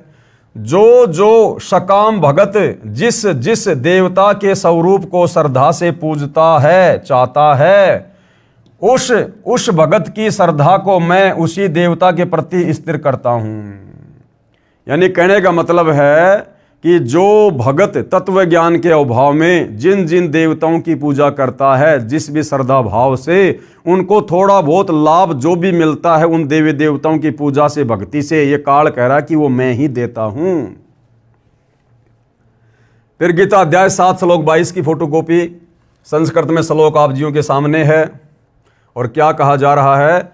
वह पुरुष उस श्रद्धा से युक्त होकर उस देवता का पूजन करता है और उस देवता से मेरे द्वारा ही विधान किए हुए उन इच्छित भोगों को निसंदेह प्राप्त करता है। यानी तत्व ज्ञान के अभाव में, संपूर्ण अध्यात्म की अभाव में जो इस पृथ्वी के प्राणी, स्त्री पुरुष जो उन देवी देवताओं की भी पूजा करते हैं, तो उन देवी देवताओं से भी जो थोड़ा बहुत लाभ मिलता है, ये काल कहता कि वो विधान भी मैंने बना रखा है, वो भी मेरी ही शक्ति से वो देवी देवता उनको थोड़ा बहुत कुछ देते हैं। जैसे स्टेट का मुख्य राजा होता है, मुख्यमंत्री, और कोई व्यक्ति यदि किसी सरपंच से लाभ लेने की कोशिश करता है, सरपंच के ही गुणगान करता है, तो सरपंच यदि थोड़ा बहुत उसको लाभ दे भी देता है, तो वो लाभ उस स्टेट के मुख्यमंत्री से ही जानो, क्योंकि सरपंच को जो शक्ति मिली है वो स्टेट के मुख्यमंत्री से ही मिली हुई है। तो देवी देवताओं की पूजा करने वाले को जो थोड़े बहुत लाभ होते हैं वो देवी देवता नहीं बल्कि इस काल ब्रह्म की शक्ति से ही मिलता है। गीता अध्याय 7 श्लोक 23 की फोटोकॉपी संस्कृत में श्लोक आप जियों के सामने है। परंतु उन अल्प बुद्धि वालों का वह फल नाशवान है। परंतु उन अल्प बुद्धि वालों का, कौन अल्प बुद्धि वाले? जिनके विषय में गीता ज्ञान देने वाला काल ब्रह्म गीता अध्याय 17 श्लोक 20 और 23 में कह रहा है कि जो देवी देवताओं की पूजा करते हैं वो तो अल्प बुद्धि वाले हैं, मंद बुद्धि वाले हैं। तो काल क्या कह रहा है देवी देवताओं के पुजारियों के विषय में? परंतु उन अल्प बुद्धि वालों का वह फल नाशवान है। यानी थोड़ी बहुत साधना करके देवी देवताओं की जो फल प्राप्त करते हैं वो तो नाशवान है, यानी मुक्ति नहीं है। 84 में जाना पड़ेगा, नरक भोगना पड़ेगा, गधे कुत्ते सूअर की योनि में कष्ट उठाना पड़ेगा। तथा वे देवताओं को पूजने वाले देवताओं को प्राप्त होते हैं, यानी देवताओं के लोक में चले जाएंगे। जो देवताओं की पूजा करते हैं वहां उनके नौकर लगेंगे और मेरे भगत चाहे जैसे भी भजें अंत में मुझको ही प्राप्त होते हैं। और ओम नाम की साधना करने वाले, ये काल ब्रह्म कह रहा है कि वो मेरे ब्रह्म लोक में आ जाएंगे। लेकिन फिर गीता अध्याय 8 श्लोक नंबर 16 में कह रहा है कि ब्रह्म लोक पर्यंत सर्वलोक पुनरावर्ती में है, यानी ब्रह्म लोक में गए हुए भगत भी जन्म और मरण में है, पूर्ण मुक्ति नहीं है। पूर्ण मुक्ति तो केवल परम अक्षर ब्रह्म की साधना करनी पड़ेगी, तत्वदर्शी संत से लेकर। गीता अध्याय 9 श्लोक 25 की फोटोकॉपी श्लोक आप जियों के सामने है।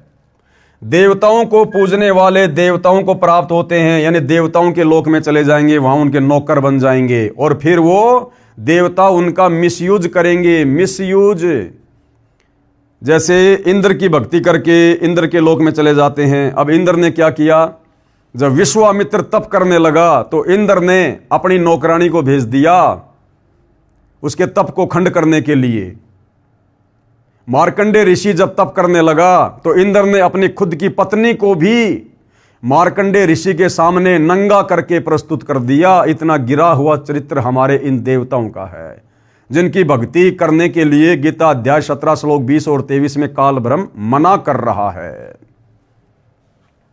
देवताओं को पूजने वाले देवताओं को प्राप्त होते हैं, पितरों को पूजने वाले पितरों को प्राप्त होते हैं, और भूतों को पूजने वाले, यानी श्राद्ध निकालना भूत पूजा में आता है, भूतों को पूजने वाले भूतों को प्राप्त होते हैं, और मेरा पूजन करने वाला भगत मुझको ही प्राप्त होता है। यानी काल ब्रह्म कह रहा है कि मेरी ओम नाम की साधना करने वाला मुझे प्राप्त होता है, ब्रह्मलोक में आ जाता है। इसलिए मेरे भक्तों का पुनर्जन्म नहीं होता। ये यहां पर भाई और बहनों अनुवादकर्ता की गलती है, इसका अनुवाद गलत किया हुआ है। ये आपको पहले भी गुरुदेव भगवान के कर कमल से लिखित शुद्ध अनुवाद बता दिया गया था, आगे भी परमात्मा दया करेंगे तो आप जियों को समझाया जाएगा।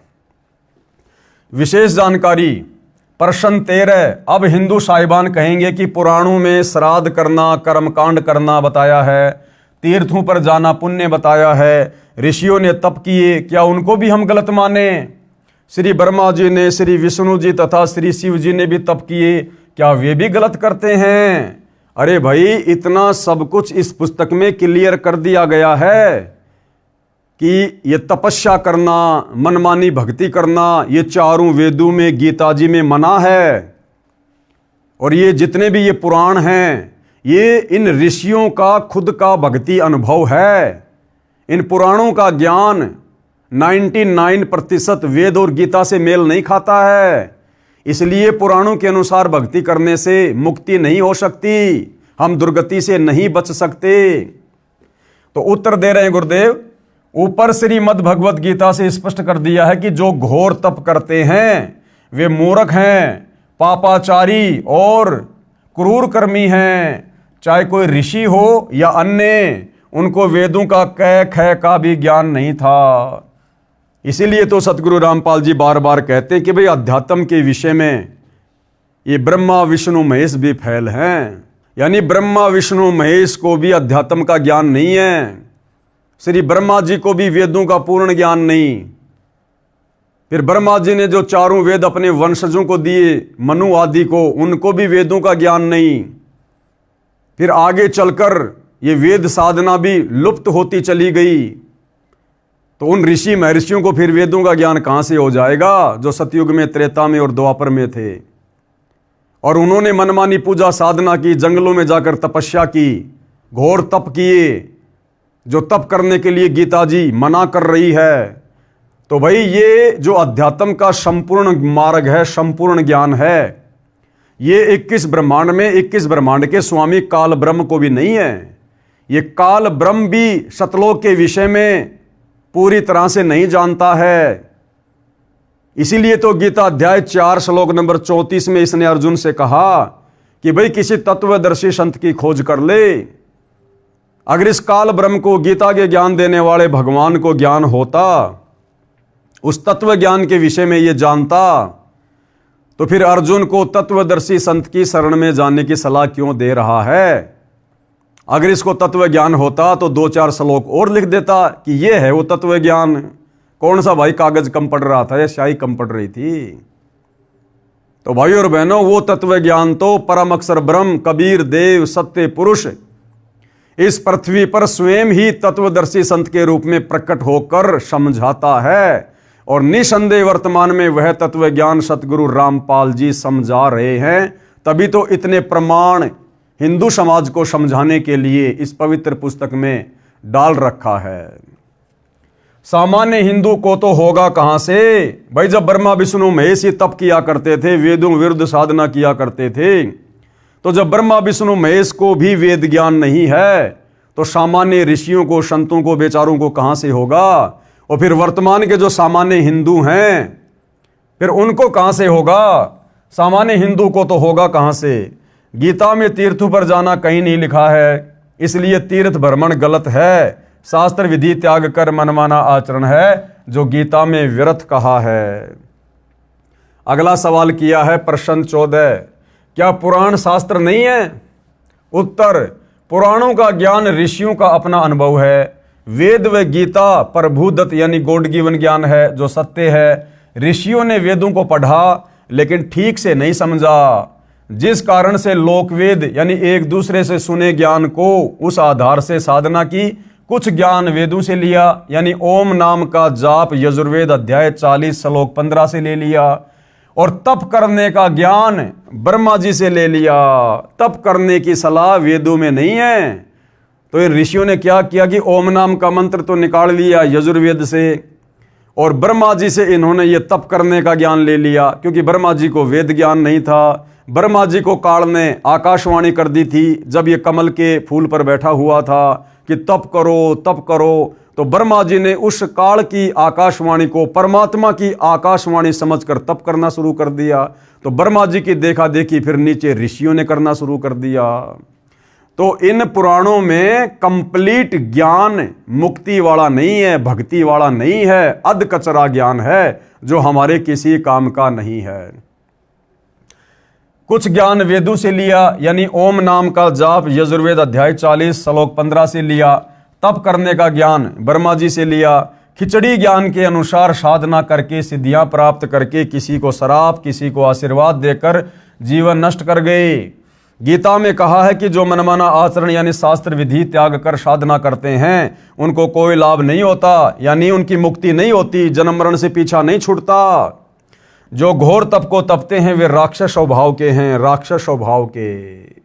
अब भाइयों और बहनों, वेदों के विरुद्ध साधना करने वाले साधक, वो चाहे ब्रह्मा विष्णु महेश रहे हों, चाहे देवता रहे हों, चाहे नर और नारायण रहे हों, या फिर हमारे जितने भी साधु संत महात्मा ऋषि मुनि हैं, विश्वामित्र जी, दुर्वासा जी, वशिष्ठ जी, चाहे ये रहे हों, ये सब के सब आसुर स्वभाव को धारण किए हुए ही थे।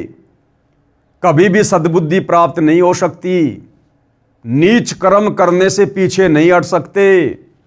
और इन ऋषि मुनियों का जो हमारे लिए वर्तमान में अज्ञान आधार से बड़े आदरणीय और सम्माननीय हैं, जिनको हम परम संत परम ऋषि जन मानकर उनकी महिमा किया करते थे, अब आगे हम गुरुदेव भगवान के आशीर्वाद से पढ़ेंगे उनके जीवन चरित्र को, उनके इतिहास को, कि जिनको हम बहुत बड़े तपस्वी माना करते थे, बहुत बड़े भगत माना करते थे, असल में उनका चरित्र क्या था। उस साधना के करने के चलते उनके स्वभाव में, उनके आचरण में साधुता क्यों नहीं आई, भक्ति अंदर प्रवेश क्यों नहीं आ पाई।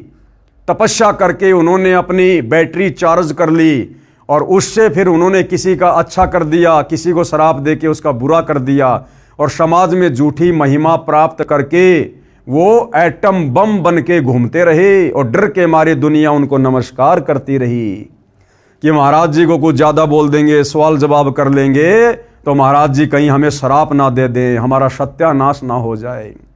तो ये राजा लोग और ये दुनिया वाले डर के मारे उन साधु संतों का आदर किया करते थे। हृदय से विश्वामित्र का, दुर्वासा ऋषि का, वशिष्ठ का, मार्कंडे ऋषि का, ये राजा लोग और आम जनता आदर सत्कार नहीं किया करती थी। तो इसके विषय में भाइयों और बहनों हम विशेष चर्चा, विशेष ज्ञान अगले एपिसोड में प्राप्त करेंगे। इसी पवित्र पुस्तक जिसको सतगुरु रामपाल जी परमेश्वर जी ने अपने कर कमल से लिखा है, हिंदू समाज व पूरे विश्व के मानव समाज पर एक विशेष उपकार करते हुए, पुस्तक का नाम है हिंदू साहिबान नहीं समझे गीता वेद पुराण। तो आज के वीडियो में भाई और बहनों केवल इतना ही। प्रार्थना करूंगा हिंदू समाज से जुड़े भाई बहनों से थोड़ा निष्पक्ष रूप से धैर्य के साथ आप जी इस पुस्तक को पढ़िए और इसमें जो प्रमाण दिए गए हैं हिंदू समाज के पवित्र धर्मशास्त्रों से वो भी आपकी आंखों के सामने रखे जा रहे हैं, दिखाए जा रहे हैं। उसके बाद तो किसी को कोई शंका नहीं होनी चाहिए। तो आप जी मनुष्य जीवन प्राप्त हैं, विशेष बुद्धि परमात्मा ने मनुष्य को बख्शी हुई है। हम चिंतन मनन कर सकते हैं, विचार विमर्श कर सकते हैं, नहीं समझ में आता है एक दूसरे से सलाह ले सकते हैं। और भाई और बहनों, ये मनुष्य जन्म केवल हमें शत भक्ति करके सदगति प्राप्त करने के लिए मिला है, जन्म मरण से छुटकारा प्राप्त करने के लिए मिला है। इसलिए अब इस मौके को ना चूकिए।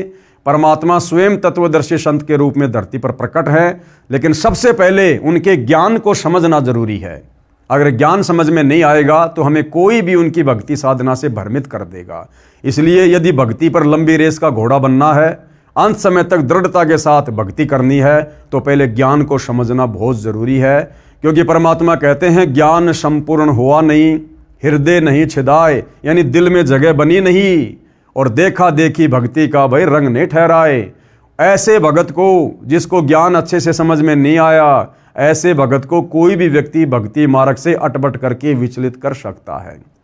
तो आप जी किसी भी प्रकार से भक्ति मार्ग से विचलित ना हो, इसके लिए सर्वप्रथम आपका ये दायित्व है कि आप सतगुरु रामपाल जी के कर कमल से लिखित पुस्तकें या उनके मुख कमल से बोले गए प्रवचनों को, सत्संगों को जेब से मोबाइल निकालकर यूट्यूब पर सुनिए और दृढ़ हो जाइए, और उसके बाद उनसे उपदेश लेकर अपनी आत्मा के कल्याण के मार्ग में आगे बढ़िए। तो आज के वीडियो में केवल इतना ही। पूज्य गुरुदेव भगवान हम सबको आशीर्वाद दे, आज्ञा दे, सद्बुद्धि दे। बंदी छोड़ सतगुरु रामपाल जी भगवान की जय हो।